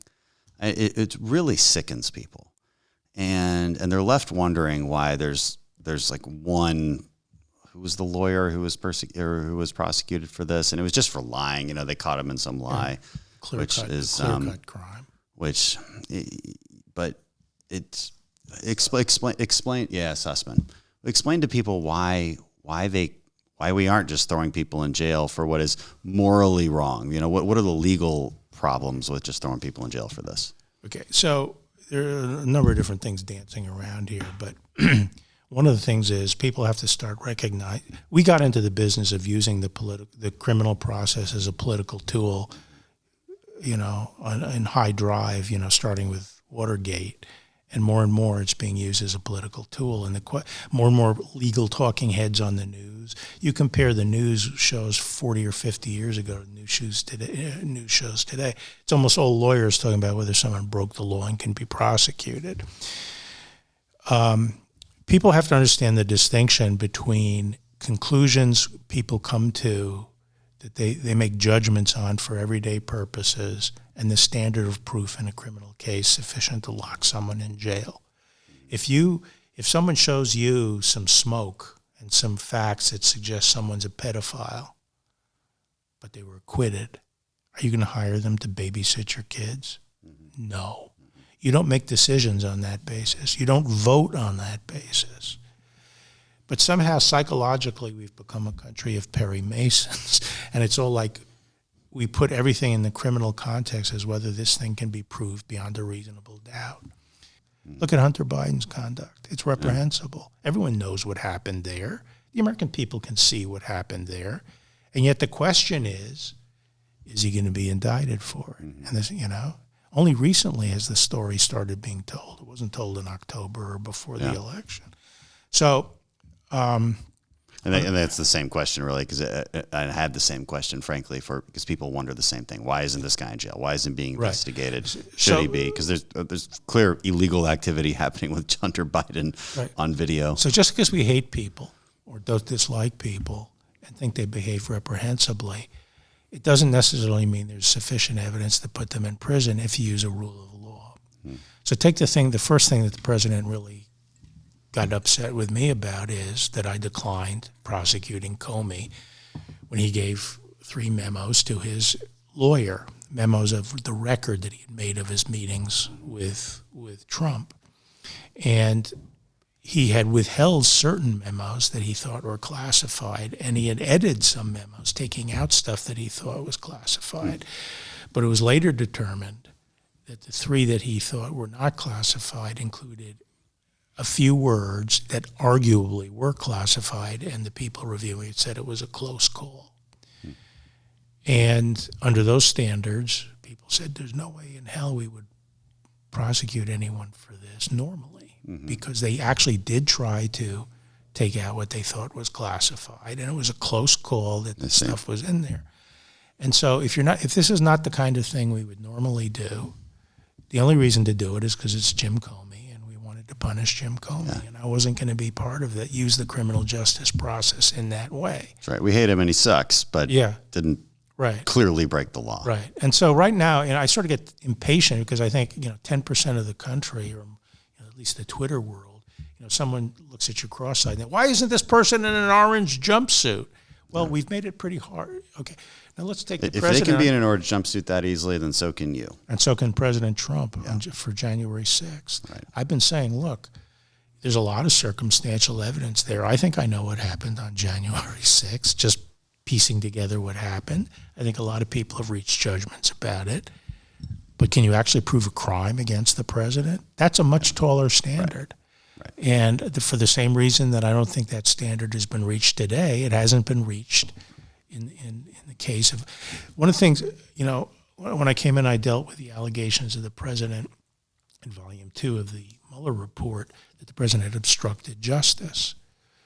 And one of the reasons I could deal with that the way I did was because when you're talking about taking official action, a government official taking official action that is not on its face wrong, like burning a document or telling a witness to lie, but it's something that they have the discretion to do. And you want to say, well, ordinarily he could do it, but he did it for an improper motive. Then it's all about their motive. It's all about their subjective. And is that a reasonable legal argument? Can we back up a second so people know what you're talking about? Yeah. Because so the conclusion of the Mueller report was basically we cannot conclude that he actually colluded with Russia, but this obstruction of justice stuff we're just not so sure about. Right. That's the. And they wanted to put out accurate? all the facts. Right. And that was a really slimy, frankly, I think that was a slimy conclusion because it just left all this innuendo, left all this conjecture. That's what it was intended to do. It was annoying, and sure. And so I find myself, defending Trump here, being like, look, this obstruction of justice accusation is BS, and so now let's take it back to you. Right. That's the point. And over that weekend, me and Rod Rosenstein, the deputy at that time, who had 30 years of experience at the department as a prosecutor, and other equally experienced prosecutors who consulted with me, they said, look, a real prosecutor, based on these facts, is not going to bring an obstruction case because we can't prove the corrupt intent beyond a reasonable doubt. Some of them we didn't think even amounted to, but even the ones that were, there was some argument that the acts may have, were questionable. The intent was not apparent. There were other lawful explanations. Mm-hmm. And you get this when, most crimes have what we call an actus reus. There's an underlying act that raises questions, like killing somebody or burning documents or something. But the idea that something that you lawfully can do, a discretionary decision, here, right. I'm going to replace this person or something, that is a crime. Right. That's within your normal purview. That's within your normal or purview. tweeting. I mean, I think they were relying on a lot of just commentary. Right. If you want to paralyze government, adopt that rule that anything you do that's within your discretion could be a crime if someone wants to impute a corrupt motive. Right. So I said, we're not going down that road.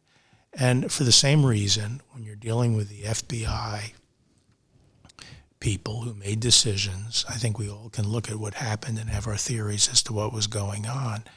But we also have to say, can we really prove beyond a reasonable doubt that this was corrupt, that they were actually doing this for corrupt purposes? And in these kinds of cases, unless you have very clear evidence like a smoking gun, it's very hard to do that.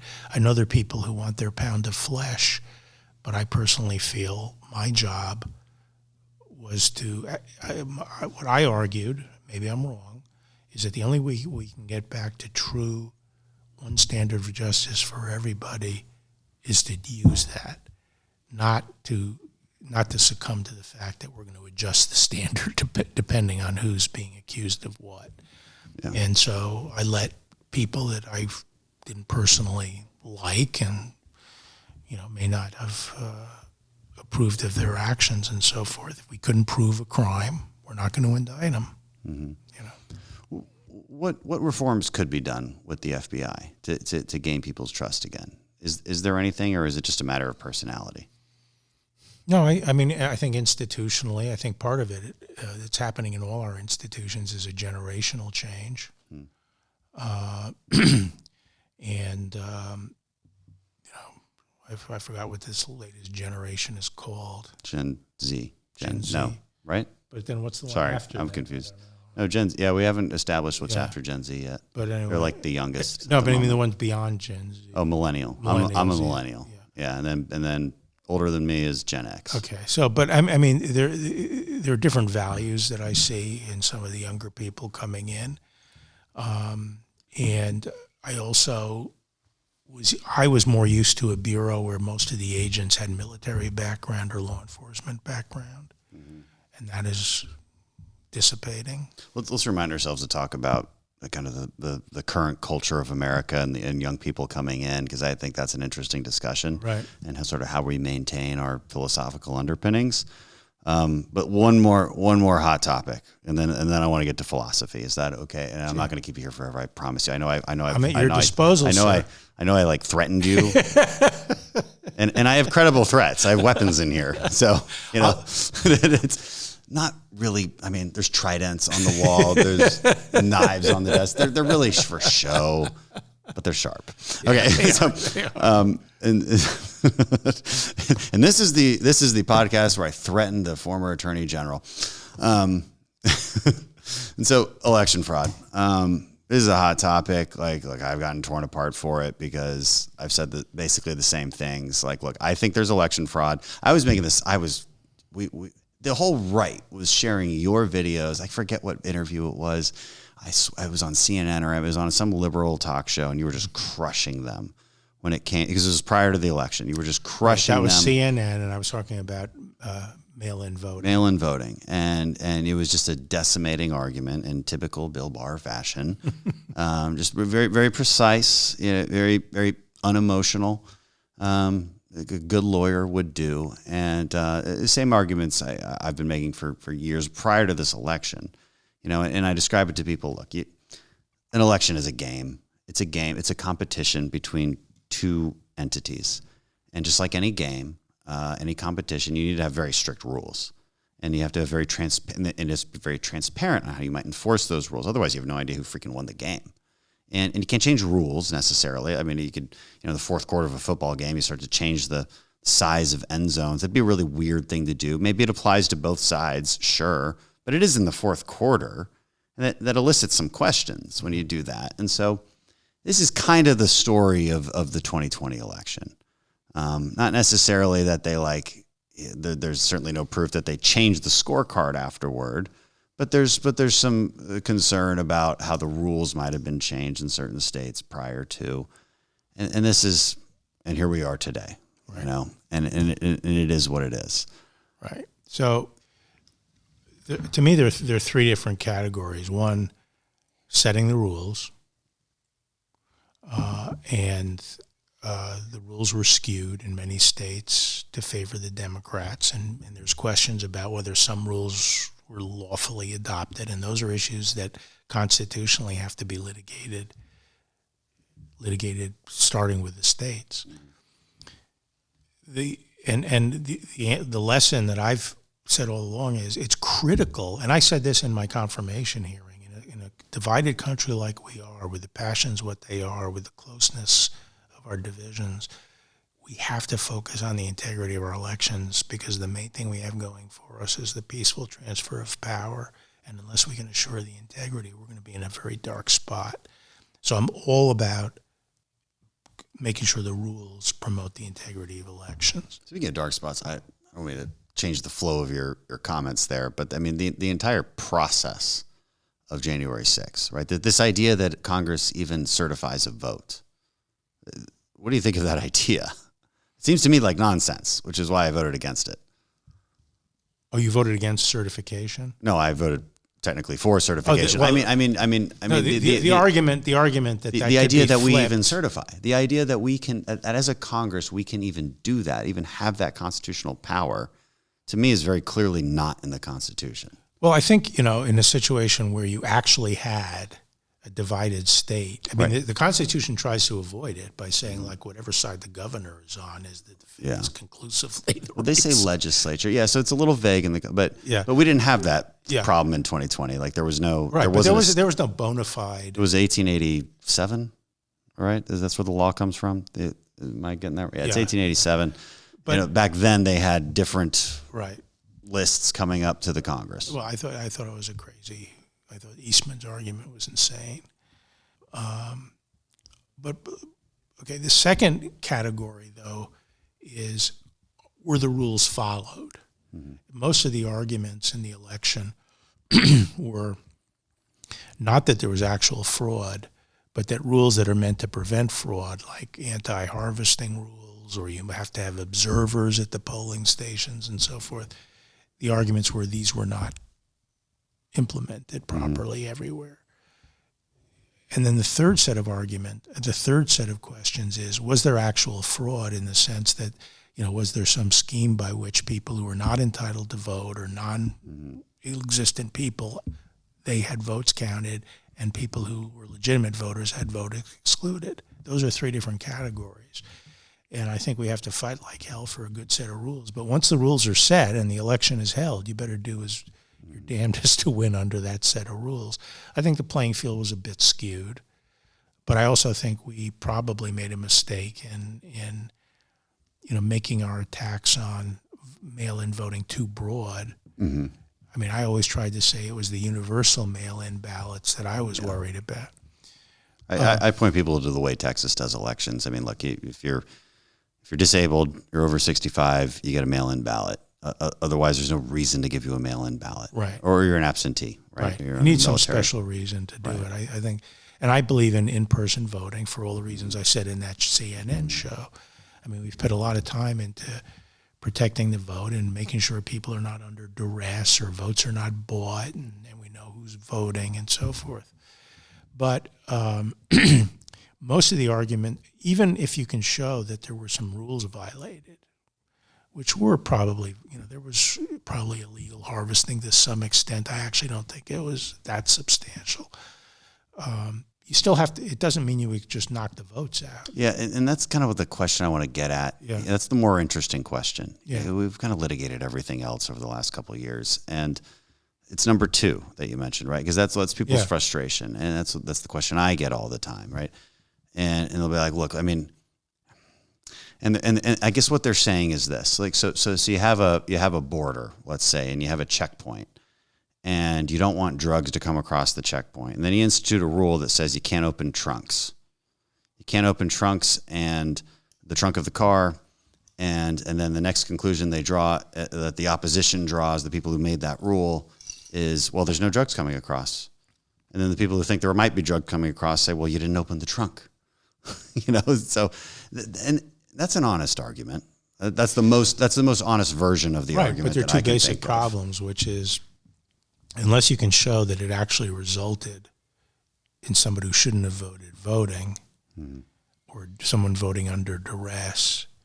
If you can show, for example, that some votes were collected in a a nursing home, and the people were not compos mentis or something, that's one thing. You might be able to exclude those votes. But just to say, well, there was illegal harvesting going on, and there were maybe 10,000 votes cast that were harvested. Statistically, most of the votes that are harvested are still valid votes. Yeah.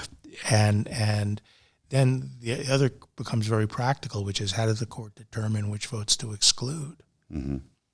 So you don't It's know. an impossible situation. It's impossible to remedy after the fact. That's one of the problems in a precise way. And then the third one is fraud. And the fact of the matter is, I wanted very much for the president to win. I sort of blew myself up in order to go in and serve his administration. And I wanted him to win. But the fact is that there was simply no evidence of real fraud going on. There was onesies and twosies. But, the idea that there was some systemic infusion of votes that were invalid simply isn't there. I think, to me, it's clear as the nose on my face anyway as to why he lost, which is when I started looking at the numbers, people should understand, Trump was told two things during 2020 repeatedly by people. He should get a legal team on a national basis fighting all these battles, particularly in states like Pennsylvania and Georgia, which he did in 2016. He had a national law firm orchestrating it. He didn't do it this time. He was told he had to put $20 to $30 million in escrow to pay for this effort.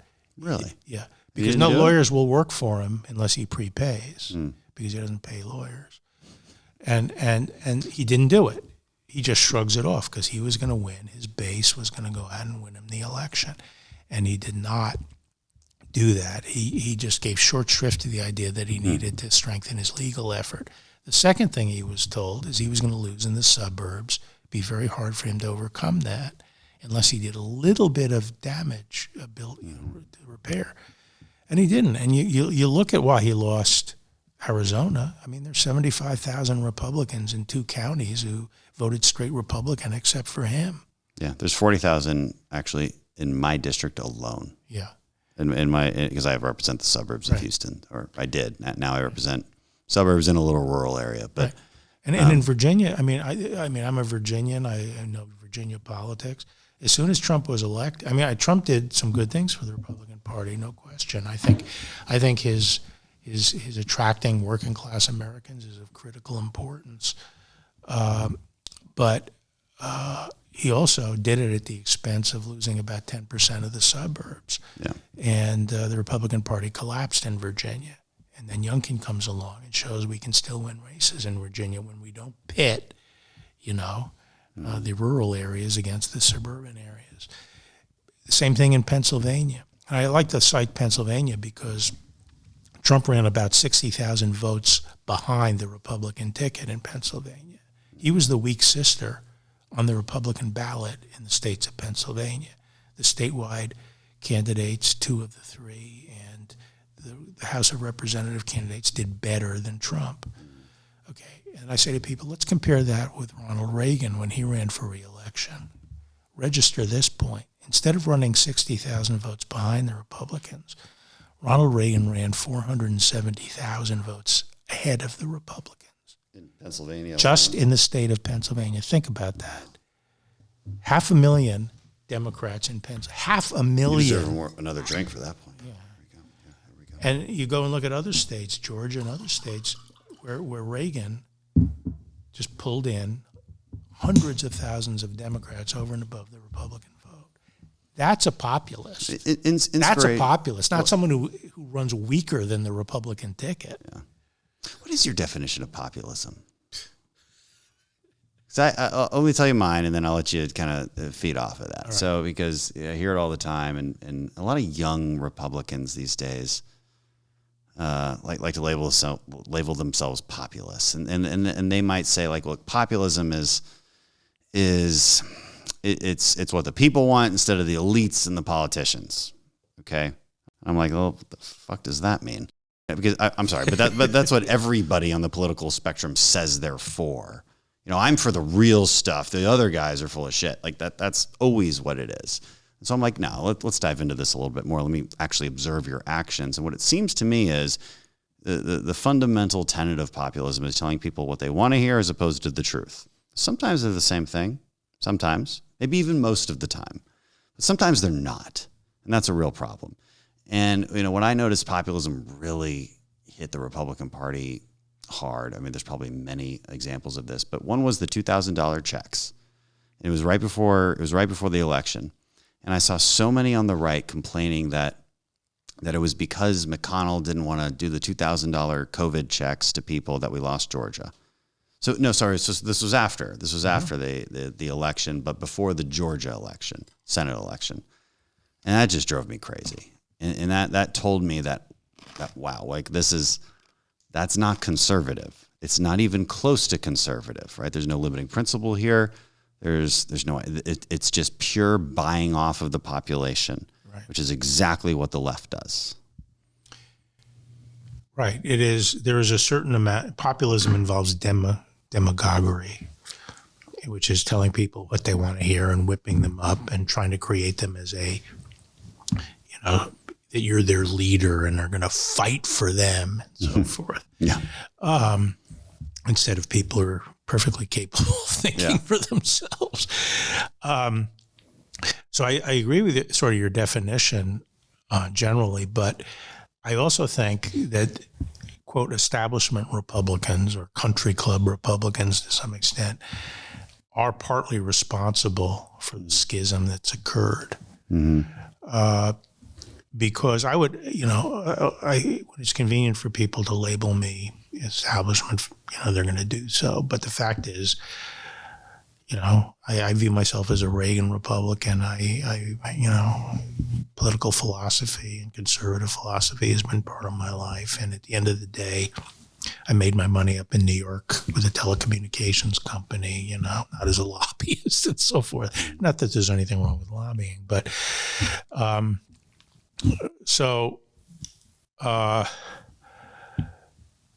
but I do think that there was a period of time where people were too part of having a big tent can get away from you to the point where you don't stand for anything. Yes, and also that's kind of the point of the party. Right. And I tell people we don't have an establishment. If we had an establishment, then we would have some kind of standards. Right. It doesn't seem like we do. Right. But it seems like if you just say that you're wearing a red jersey, then you're good. Right. That's right. And to me, that seems a little bit too much like Democrats because, again, they started all this. It's very tribal. They started this. Right. And look, I don't envy their divisions. I think their divisions are worse than ours. What drives me crazy about ours is they're self-inflicted. They're self-inflicted, and they're not even ideologically based. I don't think there's a huge ideological difference between the quote unquote moderate rhinos in Congress and like the hardcore Freedom Caucus guys. Mm-hmm. I don't think there's much of an ideological difference. There actually is not. Mm-hmm. There's a big tactical difference in sort of how we approach legislation, the rhetoric that you might use, but that's the beauty of conservatism. It lives in a box. There's an opportunity here. Right. I do think we can win for 50 years. We just have to be likable. Right. I mean, it's actually a really simple formula. Right. Be likable, stick to conservative principles, stick to basic Reagan conservatism, and we'll win for maybe a century, to be honest, because the left just shows no signs of moderating. I don't think they can. I think they're very captured by some very radical ideologies. I agree. Again, the gods of climate change, the gods of wokeism, the gods of critical race theory, and these are gods. Right. These are religions because they don't like our religion. They don't like the whole Christianity thing, even though that has thousands of years of history backing it. Right. They don't like that. They like their own thing. And your average American, even the liberal ones, who maybe want a little bit more government, who want government to solve a little bit more problems than your average conservative wants government to solve. If they have to choose between two evils, they'll choose conservatives if we're just a little likable, and they'll deal with what we have to offer, which is more freedom, in the end, more prosperity. It doesn't feel that way at first because we're not offering to just give you stuff, but in the end, it works. It just works. I agree. It's a huge opportunity for us. I know we're going on 2 hours. You're good? Okay, Whatever you want. I'll go another hour if I get a bathroom break. But this is my forte, by the way. What is? James Baker, I once had a argument with him after we had both left office, and it was like going on in his office for 4 or 5 hours, and he finally said, I give up, I have to go. He said, the only person I've met who has stronger bladder than you is President Assad of Syria. The old Assad, not the son. Sometimes you can win a lot of negotiations by hacking. Just by staying.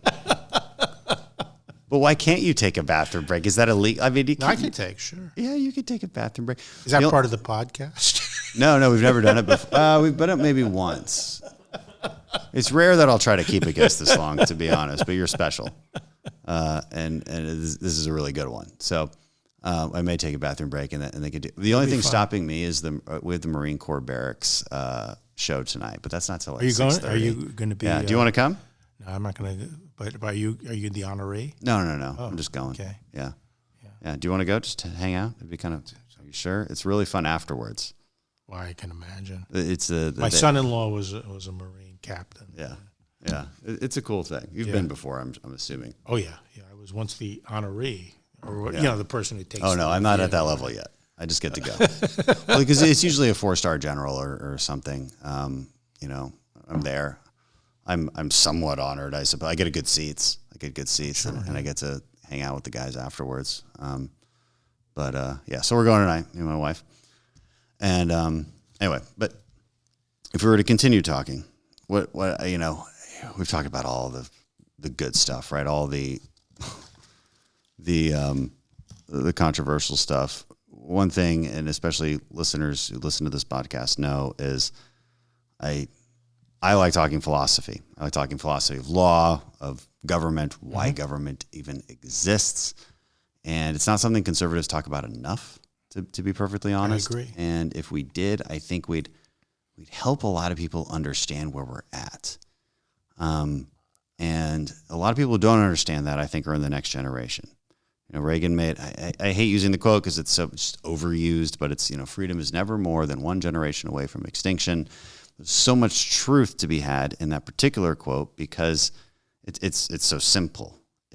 You have to teach people the principles so that they understand the policies that you're putting forth. And if I look at the left and the right these days, people don't understand where things come from. I just saw a bunch of people getting mad about oil exports to China. Look, now you can be mad that we're letting anything out of our strategic reserve and that China is increasing their strategic reserve. But if you think that stopping oil exports is a good thing for our oil industry, it shows that you have no clue what the industry is about. It's obviously a very special thing for me being from Houston.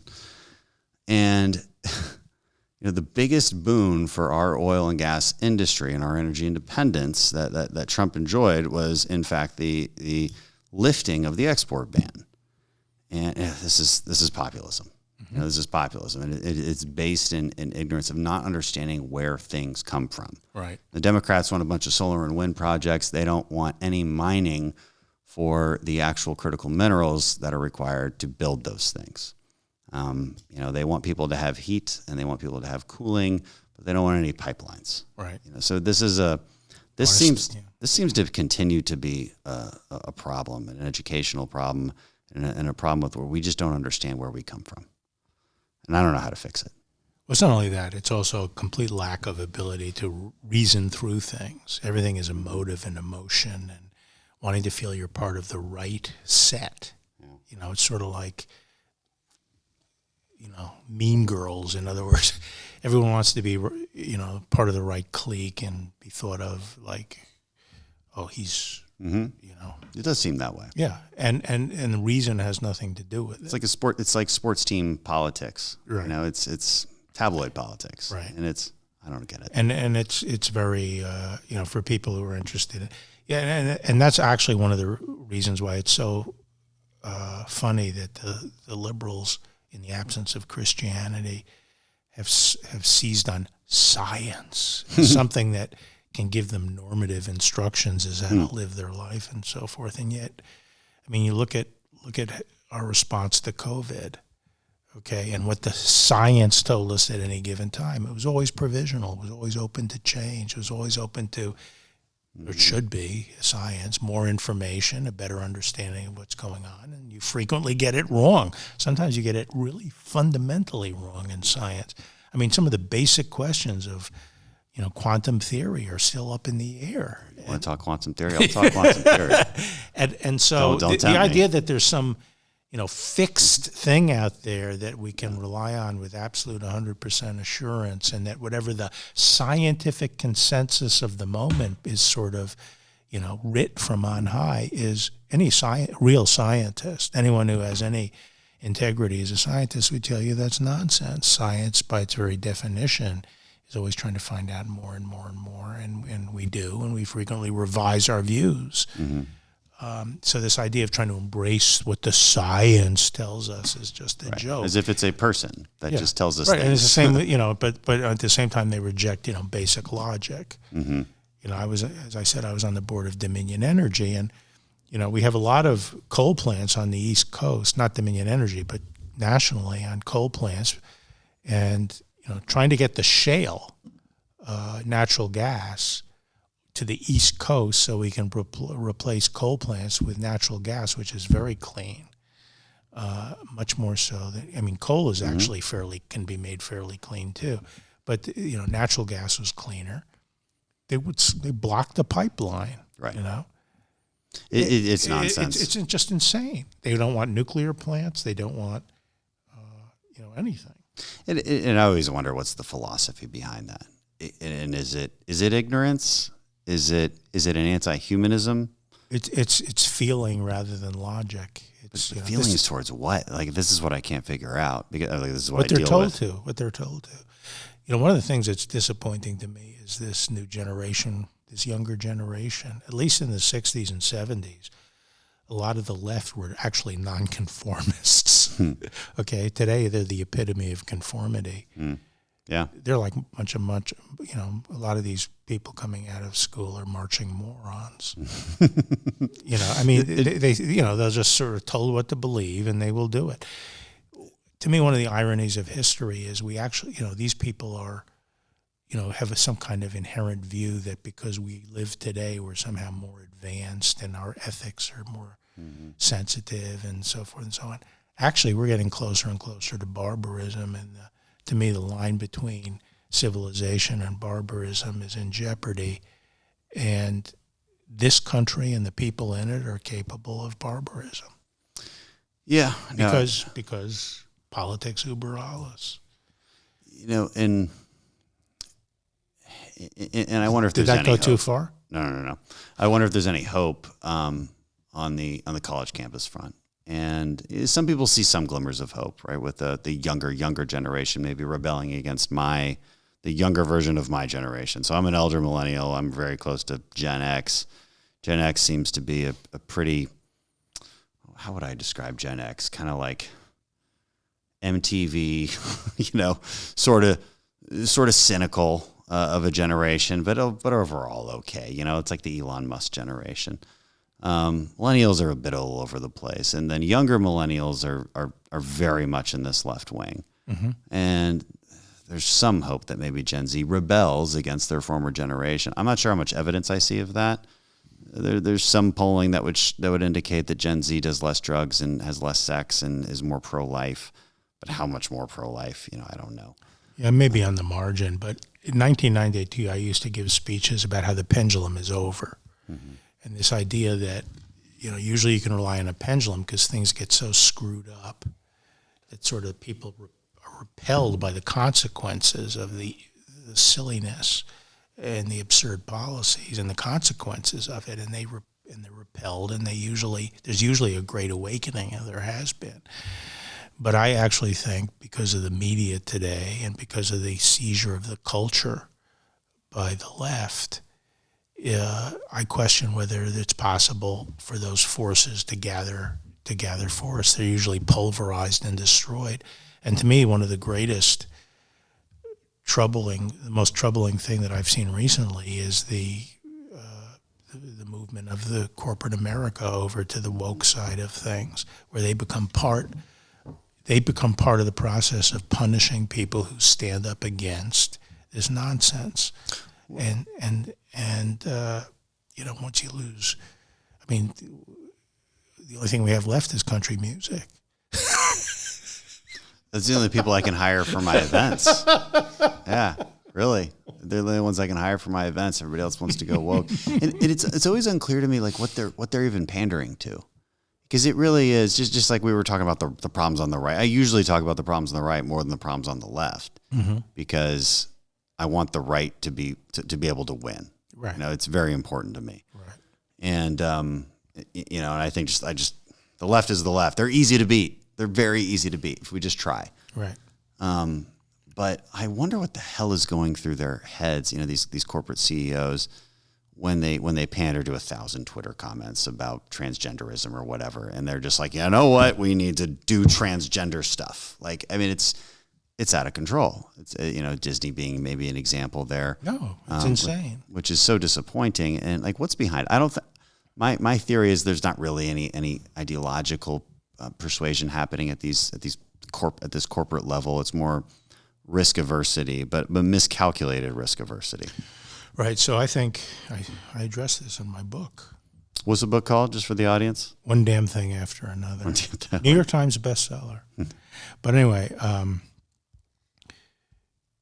I agree. I think that most of them are motivated by the same feeling that they want to be part of the cool crowd in high school. They want to be approved. They want to be, in their country club and not have people raise eyebrows at them. And they want to feel as if they're sort of, talking the talk of what they think is sort of the community standard.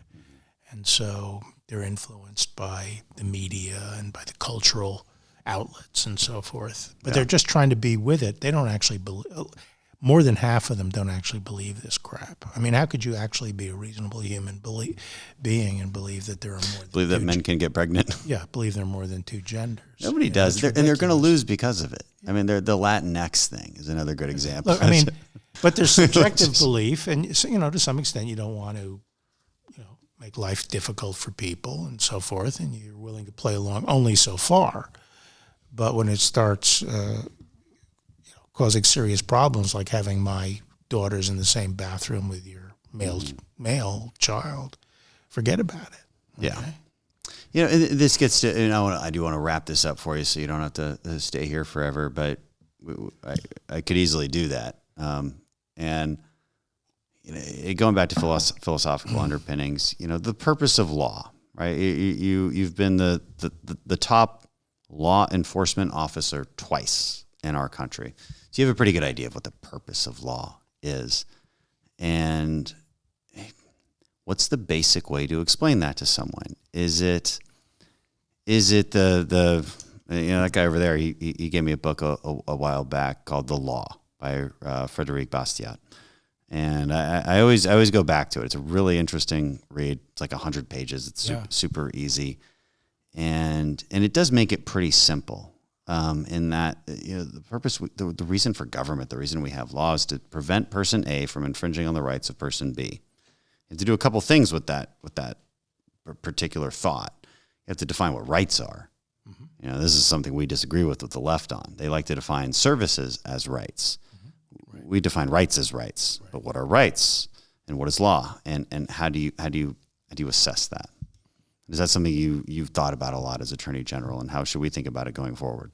Yeah, I mean, the basic reason we have government, the reason why we justify government is, and the use of coercive power by government is to protect us from predations by others. And therefore, there are laws necessary to give us the peace necessary for us to pursue our voluntary existence and give vent to our desires and our objectives and live our lives in peace. And so protecting people from predatory violence is the core of why you have government. beyond that, I do think that there are certain social standards and other things that the majority can set, if there's a substantial majority, can set for the society as a whole. And I think there's a prudential element there, which is we have to remember we're in a pluralistic society. St. Thomas Aquinas said that, no government can, prohibit everything that maybe should be prohibited, philosophically. You have to pick and choose what the worst problems are and, where you're going to really focus, use the coercive power of the state to control conduct. And so there's some issues, the moral standards and so forth, which I think the majority has the right to set in society. But in order to have a stable society going forward, you have to draw that line carefully. I'm very pro-life. I've always have been, both from my own religious perspective, but, just politically as well. But I also think going forward, after this opinion, we have to be a little bit careful, okay? Because I do think there is now a consensus in this country to avoid all the bad thing, the really bad stuff that was going on, essentially abortion on demand for no reason at all, used for birth control purposes, sex selection, or whatever have you, okay? That's disgusting, yeah. And I think most people are opposed to that, and they do want some limitation on it. And I think those states that, I think people have to be careful about remembering that we live in a pluralistic society, and being too don't spike the football. Right. It's politically, it's as simple as that. Don't spike no the football except, because most will people lose. probably, most people. And I'm not saying that I would necessarily agree with this, but most people think rape, rape and. Oh yeah, you're going to get 90% on that one. Incest and life of the mother, there should be availability of abortion. And if states go too extreme on that kind of stuff and start eliminating exceptions and trying to be, make themselves the most. And what I remind the pro-life community of too, since we're on abortion now, is you won this argument because you changed your tactics. Right. You changed your tactics to a message of life and love and young women. Right. And it was science, and it was looking at the baby. It was the heartbeat. It was 10 fingers and 10 toes. It's such an early stage of development. Right. And it was all the right arguments. Mm-hmm. So like there's a lot of emotion right now. Keep making the right arguments. That's absolutely right. Keep making the right arguments. It's delicate from here on out. It really is. And if you want to keep winning, you got to be strategic in how you approach this. I love Vice President Pence. I think he's a courageous American, but I think he recently suggested, some federal statute. I'm not sure. Democrats will immediately do the opposite. Well, my point, they tried today. Let's get back to the federal system, and that's where the Supreme Court is pointing us. Let these issues be made at the state. That's the way we avoid the pressure cooker. One size fits all rule. One time, we have a big Armageddon fight, and then the whole nation has to, kowtow to one rule. Let there be communities. Let there be different approaches. Let's sit back and let the states deal with it. Let's not have the federal government jump back into this arena. It's the shoe on the other foot argument all over again, and it can clearly be reversed very quickly. It's the same. It's the filibuster argument, right? McConnell could have, said, well, you know what? I need to get some things done. We've got majorities in both. I got Trump as the president. Let's get rid of the filibuster and let's just crush it. Right. And what would happen? We'd be right where we would be in our current situation, and they would. Now, granted, Democrats there's only two of them, really saying that there's. Now, what people don't really realize is that there's a lot of others who just engage in moral hazard and say, Sinema and Manchin are stepping into the fire, so I'm just not going to say anything. But I don't think they would actually vote for overturning the filibuster. But my God, if we get beyond that point, right, where both sides just lose any respect at all for the institutions, you've got a dark future history, and it's hard to screw up America. It really is, and maybe we'll try to wrap up with this, but it's hard.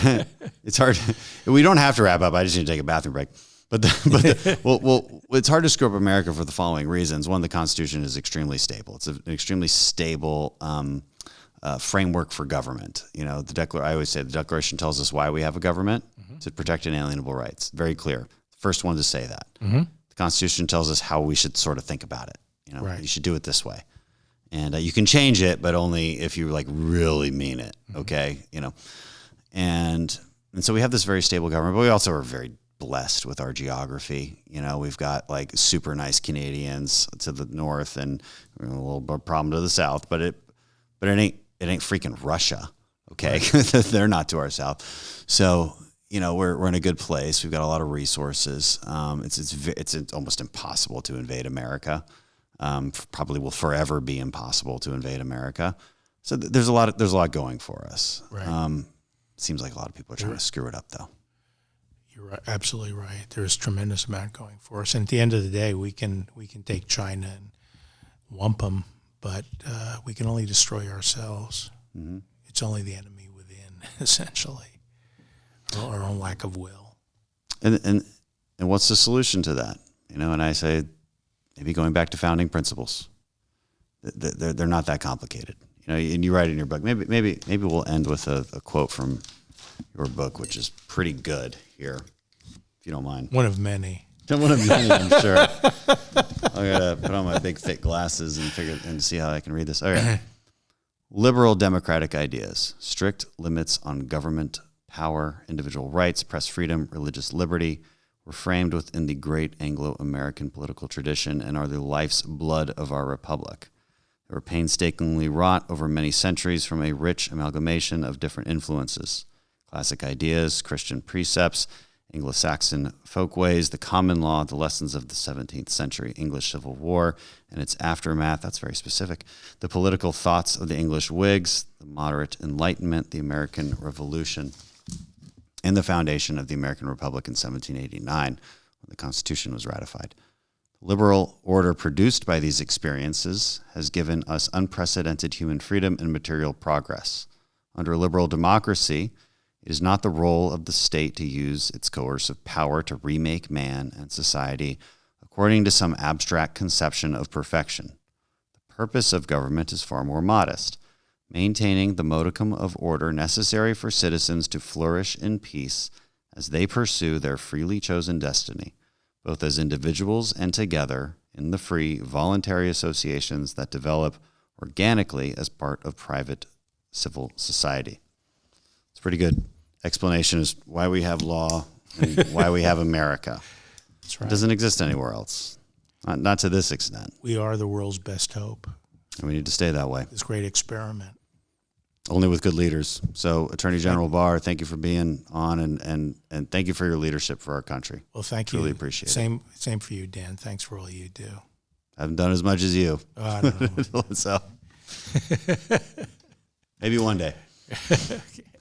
Thank you, sir. Thanks.